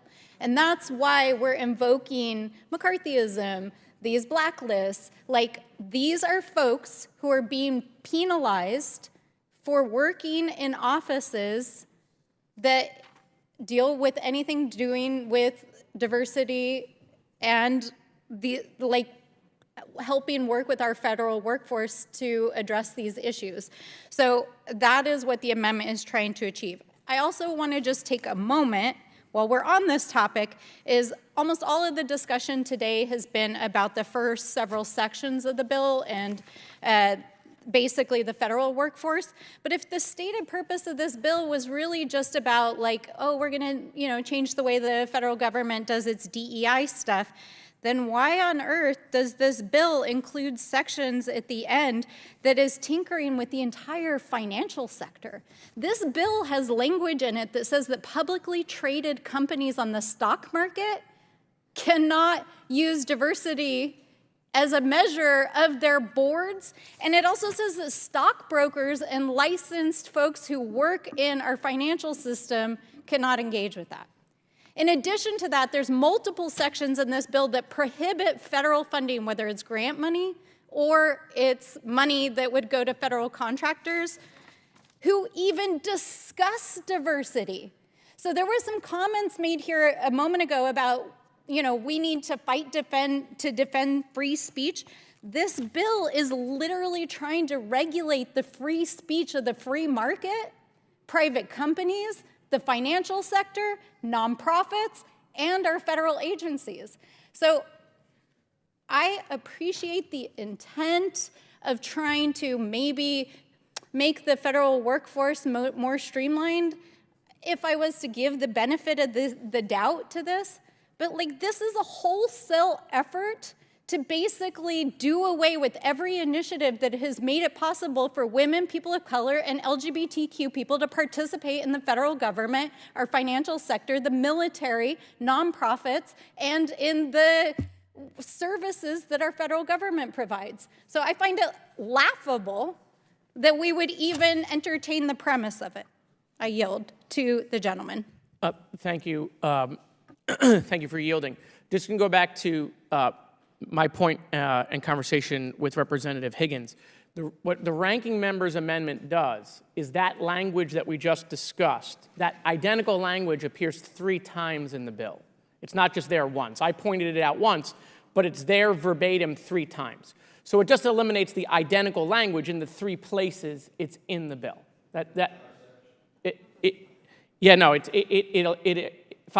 in the bill 5 times. I stand corrected. It's in the bill 5 times, but it eliminates the identical language. And let me just again go back. You guys won the White House. You're going to be in charge of this. You're going to be the one deciding if they get to transfer to a job. It's going to be Trump people who will get to approve that. All we're saying is don't make them second-class federal employees. Don't create a new subsect of federal-class employee. That's what we're saying to you. Your bill is going to move out of this committee. But this is a weakness in your bill. Any other members seek recognition? I yield back. Yes, Chairman. Mr. Cloud.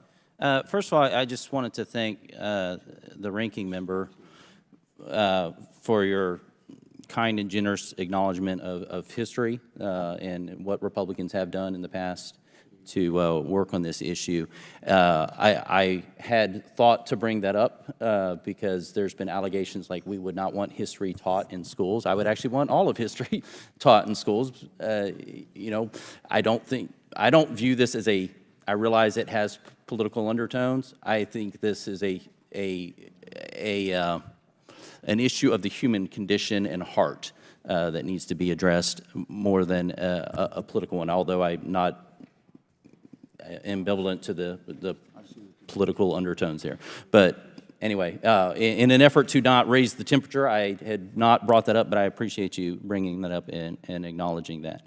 I also appreciate the intent and what you're stating on the federal workforce. I would be happy to work with you on that. I do think that this amendment goes beyond that on the reassignment provision. If this were, for example, to be the last line of this amendment, strike section 502A2, that would be something I could support. But in its current state, and again, we did not get an advanced copy of this, so we're dissecting this live, but it seems to also prohibit the reduction in force, which if we have agencies, if we have workforce that, again, are not required by the American people, I don't think that federal workforce should be discriminated because they worked in a certain agency.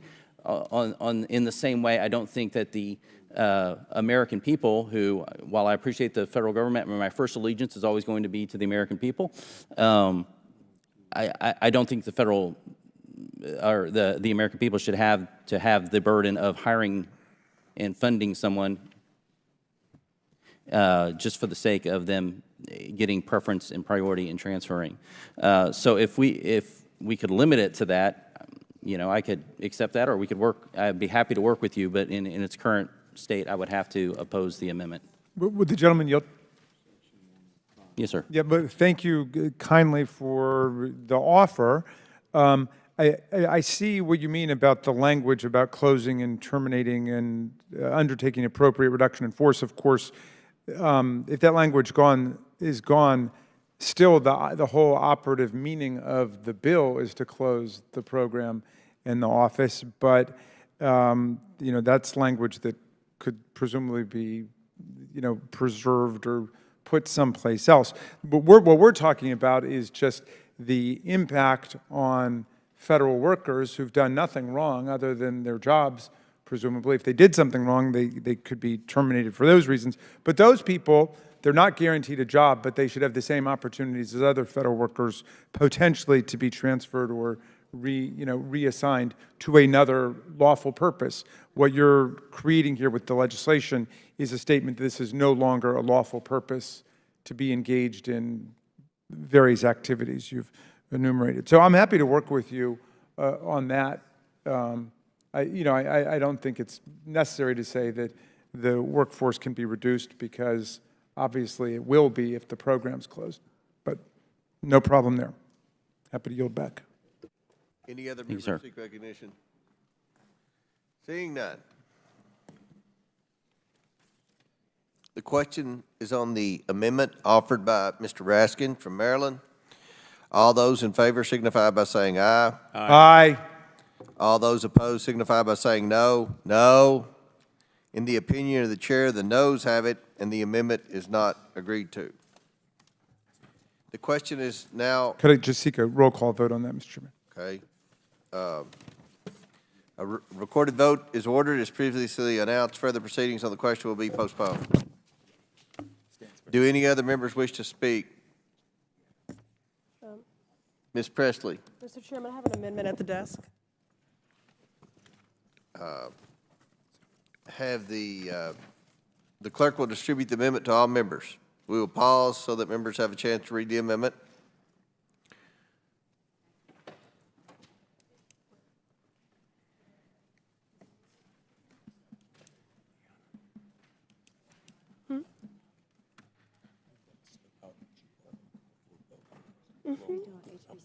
Oh, okay. All right, thank you.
Amendment to the amendment in the nature of a substitute to H.R. 8706, as offered by Ms. Presley of Massachusetts. I reserve a point of order. The gentleman from Arizona reserves a point of order. Without objection, the amendment is considered as read. Ms. Presley from Massachusetts is recognized for 5 minutes. My amendment is straightforward, Mr. Chair. The text of it reads, quote, on page 30, line 22, application to HBCUs. Nothing in this section shall be construed to prevent the maintenance and funding of historically black colleges and universities, end quote. This amendment would exempt HBCUs from the federal ban that this bill places on funding for institutions that acknowledge racial oppression. As everyone on this committee can read, this bill prohibits funding for DEI practices, and it defines prohibited DEI practices very broadly, including banning the acknowledgement of racial oppression. Thus, for Title IV of this bill, it bans any organization that recognizes racial oppression from receiving grant funding. This has a direct impact on our nation's HBCUs. HBCUs were founded to provide higher education opportunities to Black Americans who were denied access due to slavery and segregation and systemic racism. These institutions are pillars of resilience, history, and excellence. Many of our congressional aides, and in fact our congressional colleagues, are graduates from HBCUs. HBCUs enroll and graduate a diverse student population, including first-generation college students and those from low-income families. While they make up only 3% of colleges and universities, they produce nearly 20% of all Black graduates. And they accomplish this feat despite chronic underfunding. This Republican bill, the Dismantle DEI Act, would result in HBCUs being banned from receiving federal grant funding. HBCU professors, researchers, and students would be cut off if this bill passes as it is currently written. That is why my amendment is necessary to protect HBCUs. I'd also like to add that some of the oldest HBCUs are in Cheney and Lincoln in Pennsylvania, Wilberforce in Ohio, and UDC right here in the District of Columbia. Each of them was first created before the Civil War and the Emancipation Proclamation. Further, several of my colleagues on both sides of the aisle have HBCUs in their home states, including Chairman Comer and many of those serving on this committee. There are HBCUs in Alabama, Florida, Georgia, Kentucky, Louisiana, Missouri, North Carolina, Ohio, Pennsylvania, South Carolina, Tennessee, and Texas. All stand to be harmed by this legislation. But it's not just the schools who will suffer. It's the professors who teach at them, the students who enroll, the community members who live near them, and the entire country that benefits from HBCU success. Finally, when it comes to our bottom line, HBCUs generate $16.5 billion in direct national impact across the country. If they were a company, they would be placed in the top 50 of Fortune 500 companies when it comes to job creation. And that is why this amendment is necessary to protect our HBCUs, and I urge my colleagues to support them through this amendment. Gentlelady yields back. Yield. I'll recognize myself.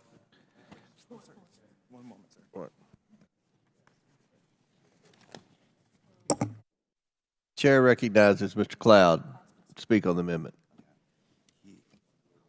I have no opposition to this, and as a former member of the Ag Committee, have supported funding for this, and so I do not see an issue with this amendment. All right. Any other members seek recognition? Support it.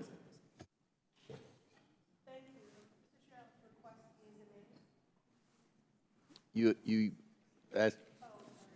Yes, I'd like to request yeas and nays, and thank you. Right. Any other members seek recognition? Seeing none. The question is now on the amendment offered by Ms. Presley. All those in favor signify by saying aye. Aye. Aye. All those opposed signify by saying no. In the opinion of the chair, the ayes have it, and the amendment is agreed to. I think Ms. Presley is going to request. I request the yeas in appointed voter. A recorded vote is ordered by Ms. Presley. As previously announced, further proceedings on the question will be postponed. Presley again. For what purpose does the gentlelady from Massachusetts seek recognition? Oh, Mr. Chairman, I have an amendment at the desk. The clerk will distribute the amendment to all members. Okay, that's okay. Oh, they're ready. This is going to take a minute. Yeah. I'm not ready. That's okay. Mr. Chairman, Well, yes, you weren't here yet. reserve Ready? point of order, sir. Point of Okay. order is reserved by Mr. Higgins. We're distributing the amendment. Okay, thank Yeah. you.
The clerk will designate the amendment. The second amendment to the amendment in the nature of a substitute to H.R. 8706 is offered by Ms. Presley of Massachusetts. The amendment is considered read. I now recognize Ms. Presley. Mr. Chairman, my amendment seeks to ensure that this legislation does not erase or ignore the undeniable history of systemic racism in our country. It adds a section to the top of the bill that is a straightforward acknowledgement that, quote, the federal government has implemented policies that perpetuate systemic racism, end quote. Systemic racism refers to a network of public policies, institutional practices, cultural norms, and social structures that work together to maintain racial inequities. This is not a matter of opinion, it is a matter of fact that originates in the founding of this nation and has implications to this very day. Our government has been deeply intertwined with this system, from enshrining slavery and the Three-Fifths Compromise into the United States Constitution to implementing redlining, segregation, and other discriminatory policies based on race. Now, I know that talking about the existence of racism in America makes some uncomfortable, but remember, this is a bill that you all brought up.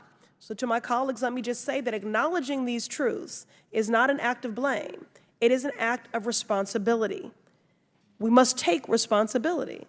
If you are serious about ending reverse racism, you need to acknowledge that it exists in the first place, and that means voting in favor of this amendment. Gentlelady yields back. I'll recognize myself. Oppose the amendment, which adds a rule of construction to the bill's amendments to the Civil Rights Act to state that nothing in the bill should be interpreted as denying that the federal government has implemented policies that perpetuate systematic racism. Nothing in the bill speaks to the issue. Therefore, no rule of construction is necessary. I urge my colleagues to oppose the amendment. Any other members seek recognition? Seeing none. The question is on the amendment number 2, offered by Ms. Presley. All those in favor? Yeah. All those? I'm sorry, can I be recognized? Are you seeking recognition to Yes, speak? yes, Mr. Chairman. I thought we'd already recognized you to speak. I guess somebody, can you yield, somebody yield Ms. Presley time? May Mr. I? Mfume? Chairman, yeah, I would yield time to the gentlewoman from Massachusetts. Mr. Mfume yields his time to Ms. Presley.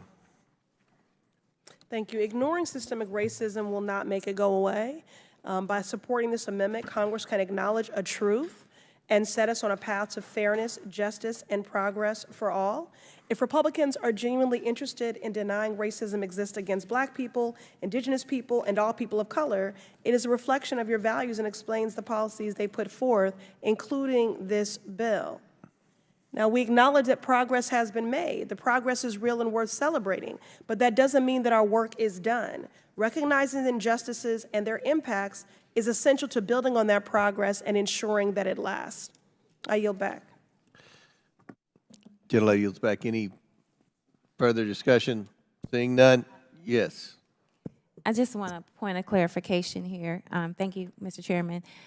We are addressing, this bill is being proposed to address reverse racism, yet we're not willing to acknowledge racism. What just a point? What are you doing here? I'm asking for Maybe- clarification. If the bill that, the amendment that Ms. Presley is proposing suggests that we just simply acknowledge that racism exists, and the fundamental point of your legislation is to deal with reverse racism, then I should ask you, what are we doing here? I would assume you're asking Ms. Presley the question. No, I'm asking you. You might as well ask Ms. Presley the question. Well, maybe I should ask the author of this legislation. Mr. Cloud? Yes, ma'am, I apologize, I was reading. Okay. Just trying to get clarity here. If we cannot agree that racism exists, but this legislation you're proposing is to deal with reverse racism, why are we here? I think you answered the question in your question. I don't think I did. Reverse racism is included in the language, yet Racism you do is not want racism. to acknowledge that racism exists, which is simply Ms. Presley's request here. We have discussed that over and over. There's been no denouncement or statement that racism doesn't exist. We've talked about the fact that it indeed does, and it's a horrible condition of the human heart of some people that still does exist. So you are in support of Ms. Presley's amendment, then? It sounds like you are. This rule of construction that's, by the way, being given to us at the last minute, one, us coming through, figuring out what the intended consequences are, as these were not submitted in advance, as my bill was, is one of the challenges. There's no legal definition of what systemic racism is. I think we would want to talk about what government, what policies, and all those sort of things. So this is a pretty broad statement that I'm not sure I could support in the time I have to look at this. I will yield to Ms. Presley. Thank you to the gentlelady from Ohio. This bill is all about racism, which is exactly why my amendment is relevant. And the congressional record needs a clear vote on my amendment so that the American people will know where members of this committee stand on this issue.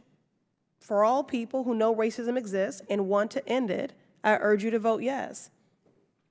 I yield back. All right. Any other members seek recognition? Seeing none. Mr. Chairman.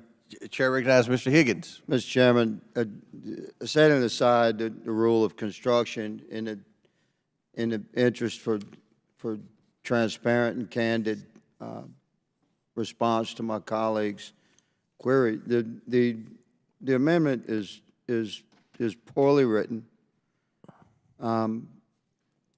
It uses past tense and current tense on the same subject matter without indicating a shift in time. You're not just saying in a statement that we acknowledge that racism is a part of human nature and exists as part of the human construct. Of course, the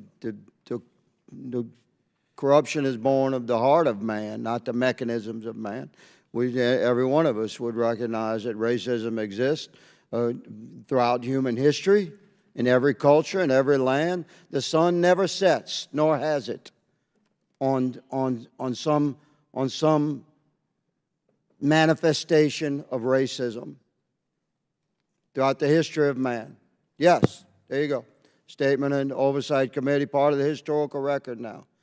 But your amendment, the good lady has introduced an amendment which I oppose because it's very poorly written and it's quite condemning of the American people and American society. What her amendment is saying is that prior acts of our nation and our forefathers before us have perpetuated systemic racism that currently exists in our country. You're asking us to say that America is systemically racist. And that's not the same as saying that just admit that racism exists, which is what you're stating when you discuss this. But in writ, it's quite different. So I oppose the amendment. Appreciate the effort, but no. Any other members seek recognition? Mr. Raskin. Thank you, Mr. Chairman. It's a fascinating colloquy now, and I wanted to just suggest one thought for Mr. Higgins. I actually think this is a very well-written amendment. It says, nothing in this act shall be construed to deny that the federal government has implemented policies that perpetuate systemic racism.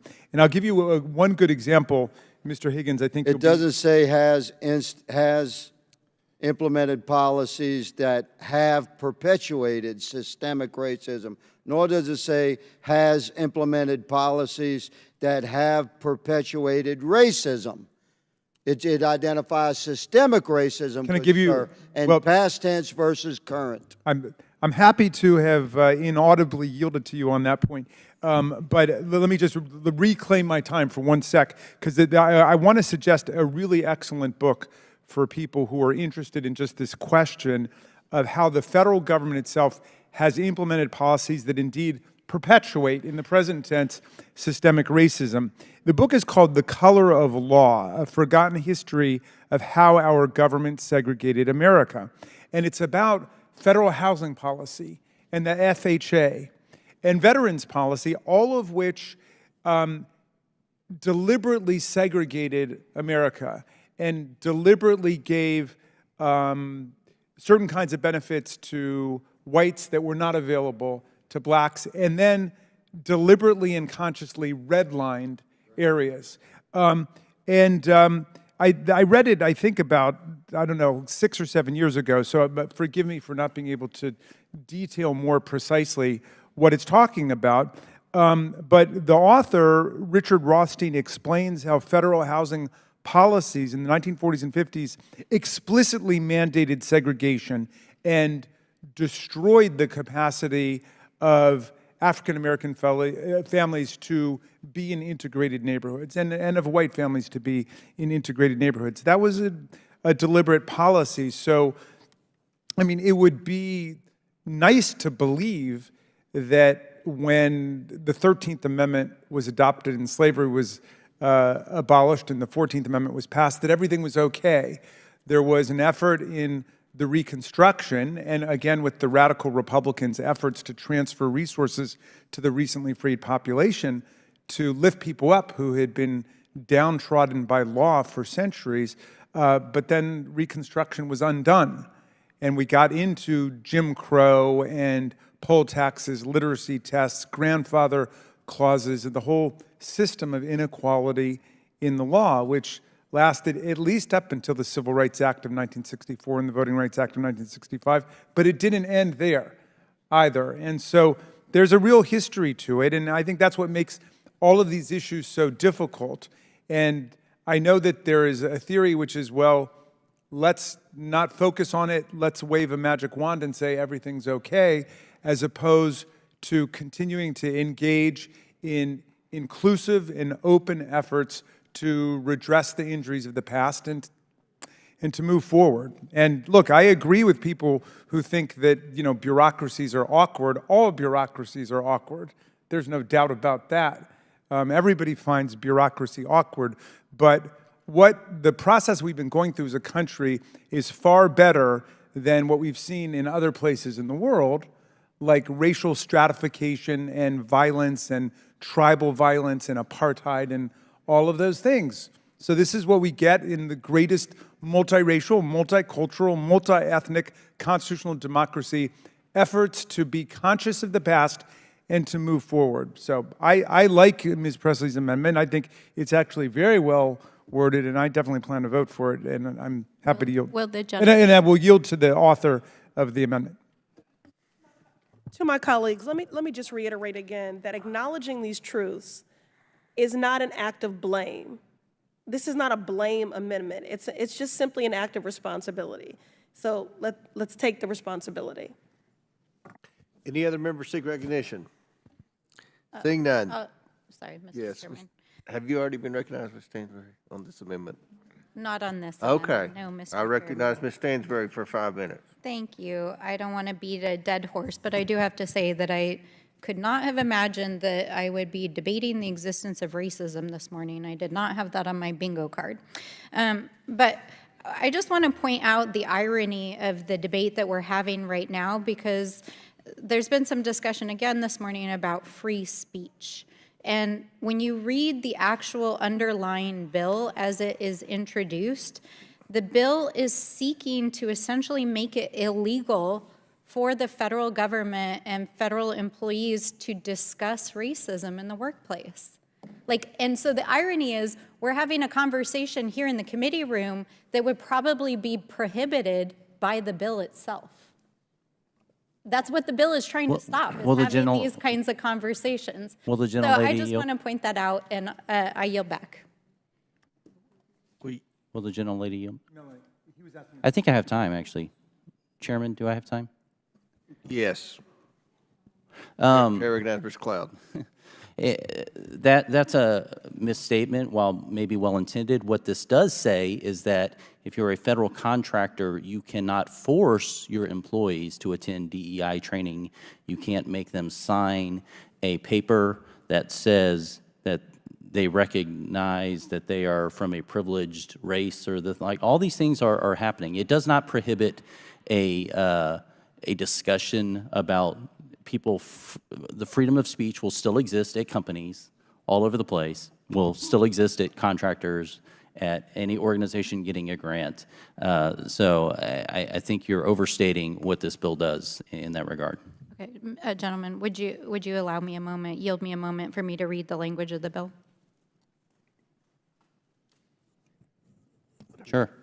Okay.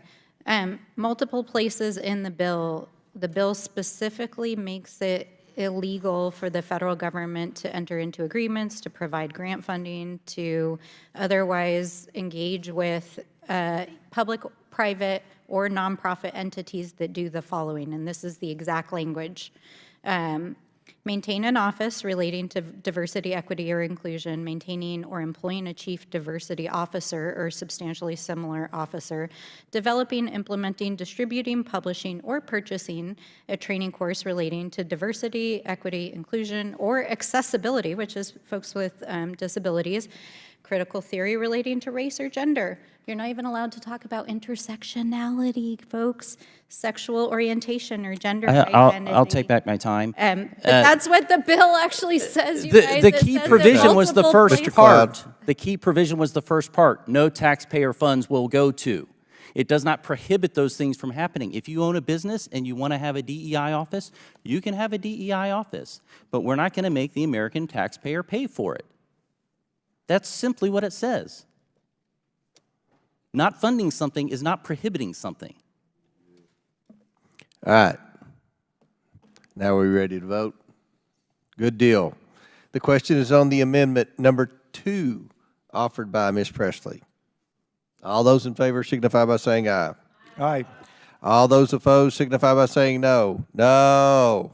Request a recorded vote. In the opinion of the chair, a recorded vote has been requested by Ms. Presley. As previously announced, further proceedings on the question will be postponed.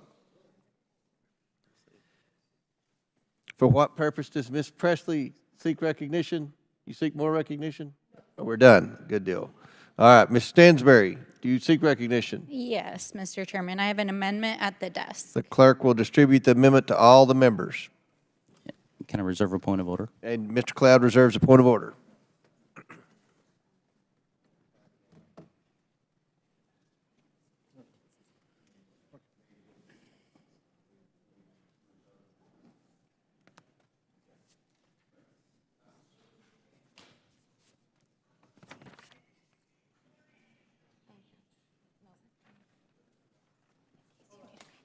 Okay, thank you.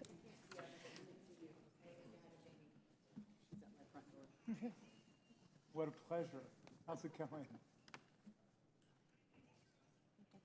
Are you canvassing for Lauren Boebert right now? It looks like you're knocking on doors.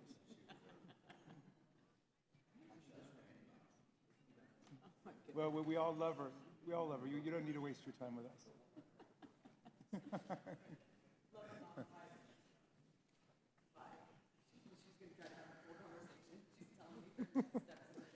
We should beam her in to talk about diversity, equity, and inclusion.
Does everyone have the amendment?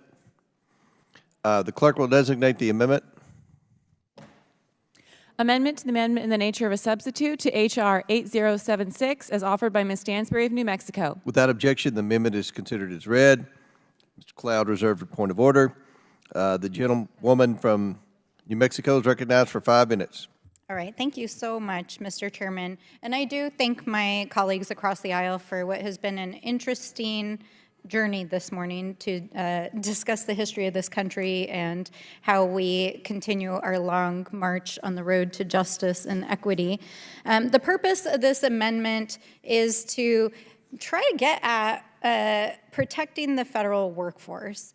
We know from hearings that we've had in this committee over the last several months as authors of Project 2025, even including one of the chapters was written by a recent appointee nominee to be in Trump's cabinet, that part of the plan of Project 2025 in the Trump administration is to purge the federal workforce. And when you read the actual text of the underlying bill, it appears that this is one of the tools that they're using to purge the federal workforce. Of course, it goes much farther, as has been discussed this morning. It also interferes with the military, which of course is also part of the federal workforce, but also the private sector. It's looking to regulate what the private sector does, including boards of federally traded, stock market traded companies, publicly traded companies, as well as folks who work in the financial markets. So what this amendment would do is simple.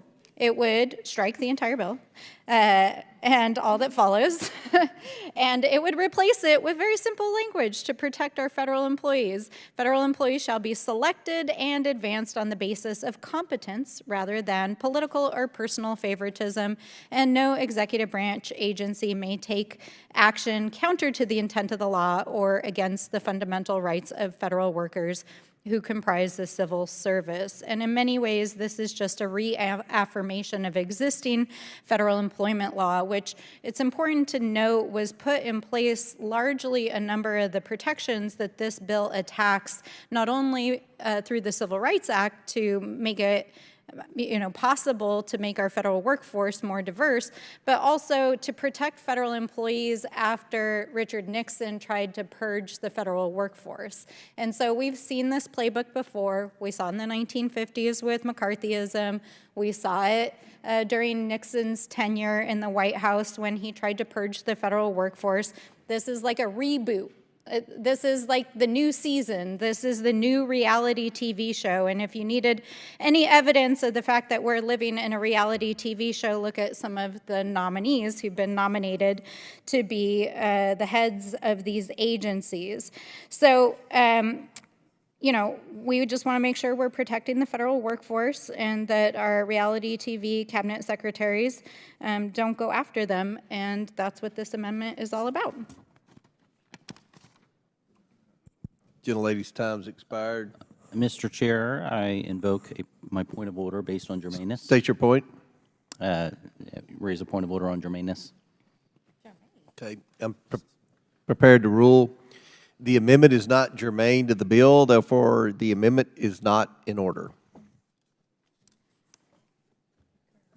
For what purpose does Mr. Frost seek recognition? Mr. Chairman, I have an amendment at the desk. The clerk will distribute the amendment to all members.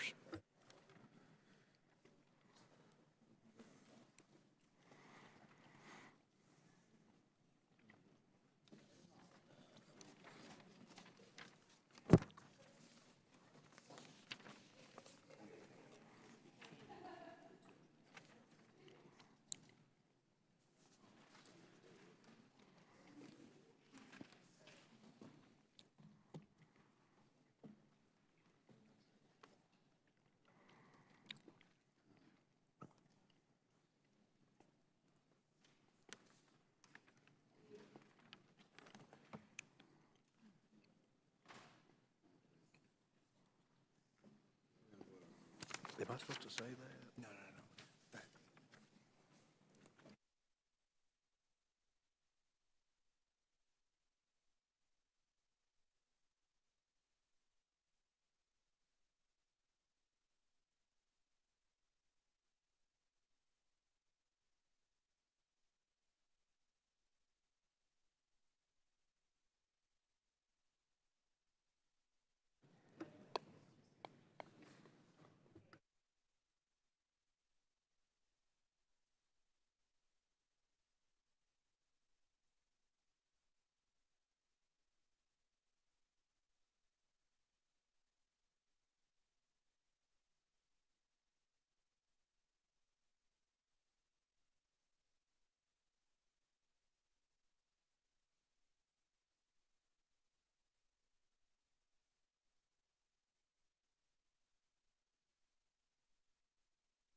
The clerk will designate the amendment.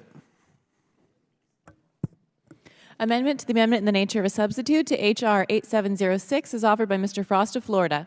Without objection, the amendment is considered as read. I reserve a point of order. The gentleman from Florida is recognized for 5 minutes. Thank you, Mr. Chair. And, before I talk about my amendment, just want to be clear, my amendment is going to focus specifically on veterans serving in the federal government from the harms of this bill, but I oppose the impact of the underlying bill, the impacts that the underlying bill will have on every single employee in the federal government. Today, veterans make up more than 30% of the workforce, according to OPM. That's over 636,000 people who have served their country in uniform and continue to do it as civilians. H.R. 8706 would completely overturn 150 years of precedent for supporting our veterans. The government has a long-standing, careful, considered procedures for orderly reductions in force dating back to 1944 with the enactment of the Veterans Preference Act. These procedures are codified and implemented through OPM regulations, building on a principle established far back as the Civil War that veterans who have sacrificed for this country should be given preference in federal hiring and retention. The law requires that any reduction in force from the government that we retain, quote, equally qualified, and quote, veterans over others.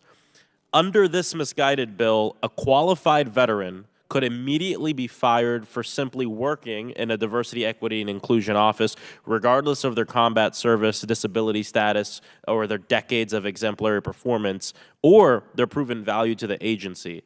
You can just imagine a veteran who served in combat, became disabled, worked 30 years in the federal service, spent the final few weeks, final few months, final few years working in a DEI office. Under this bill, that veteran would be immediately terminated without any opportunity to demonstrate their value to the agency. I urge my colleagues to support this amendment to ensure reductions in force comply with the law, respect veterans' preference, and uphold the principles of good governance. Gentleman yields back. Chair recognizes Mr. Cloud.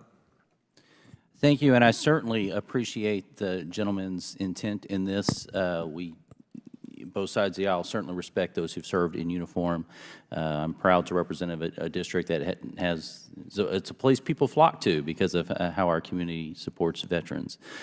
I have a concern about this and would love to work with you on it, but my concerns are of a technical nature in us getting at this at the last minute to understand the potential unintended consequences. Very specifically, I could speak to the provision that says Code of Federal Regulations.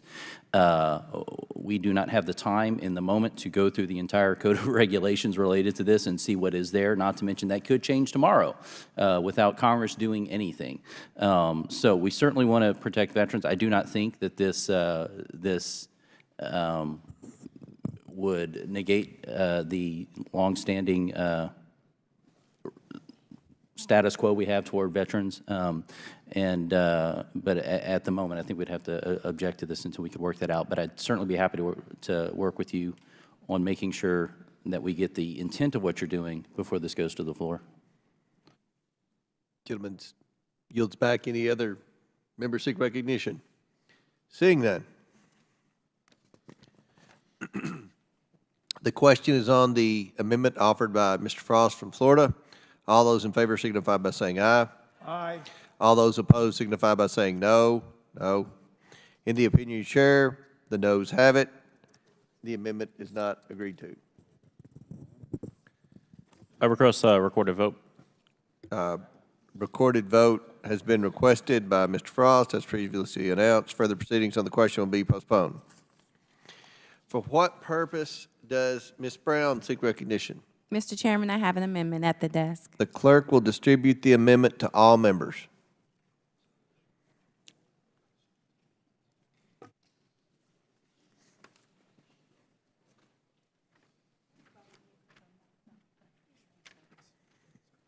Let me double check. Checking notes. Perfect. Word. Thank you. Yes? Yes. Statement, if you'd like.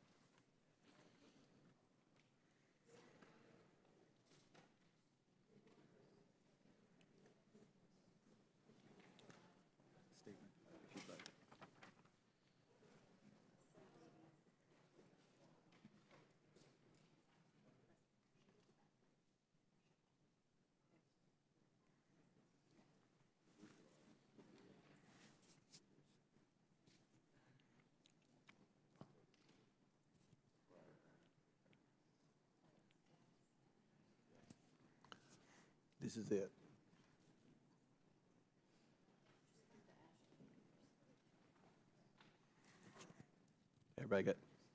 Everybody have the amendment? The clerk will designate the amendment.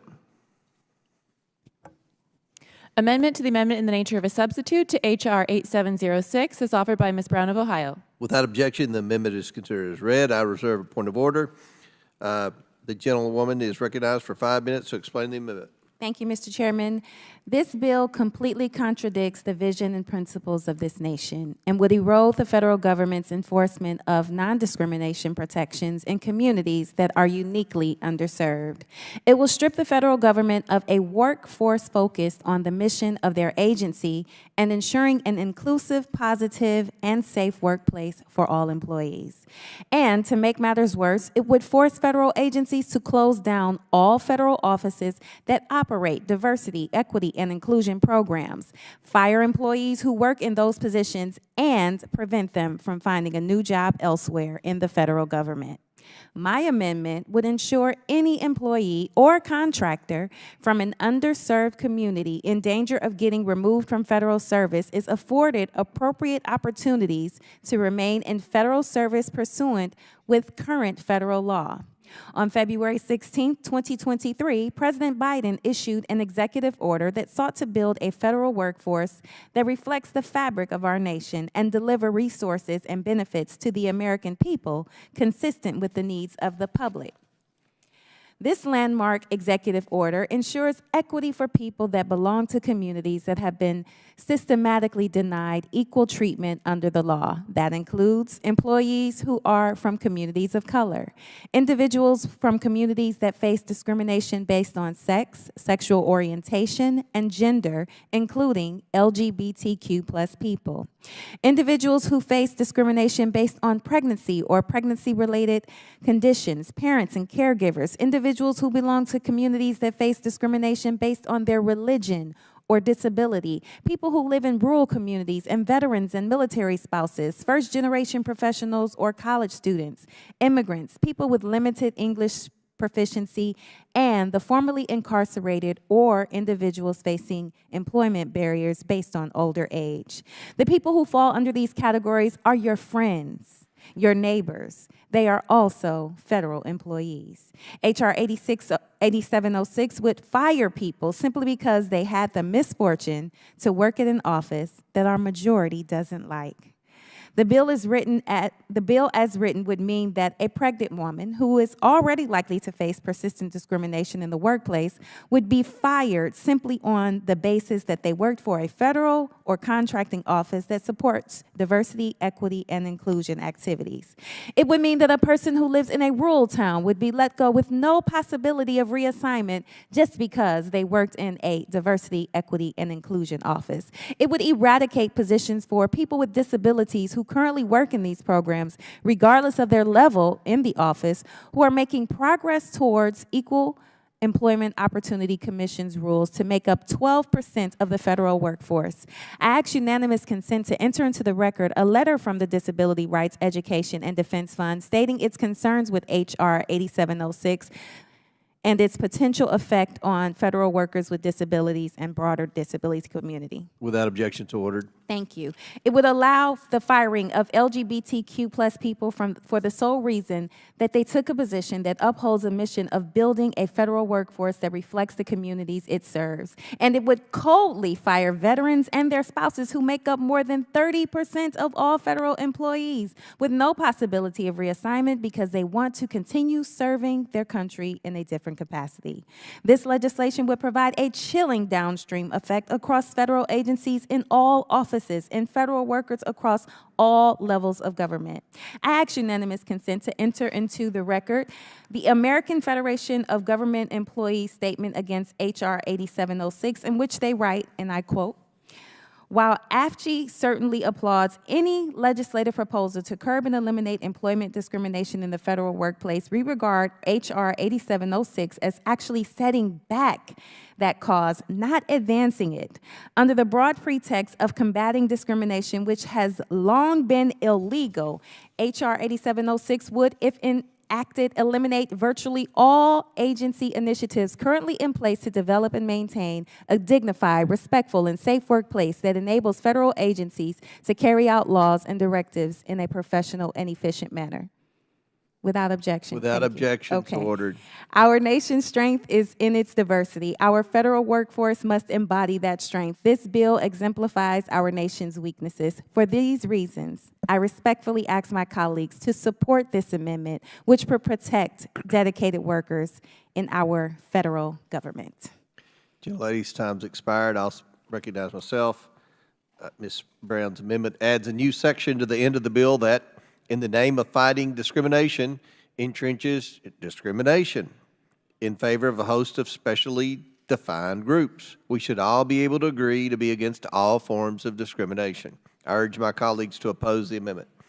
Does any other member seek recognition? We should all be able to agree racism exists. Does any other member seek recognition?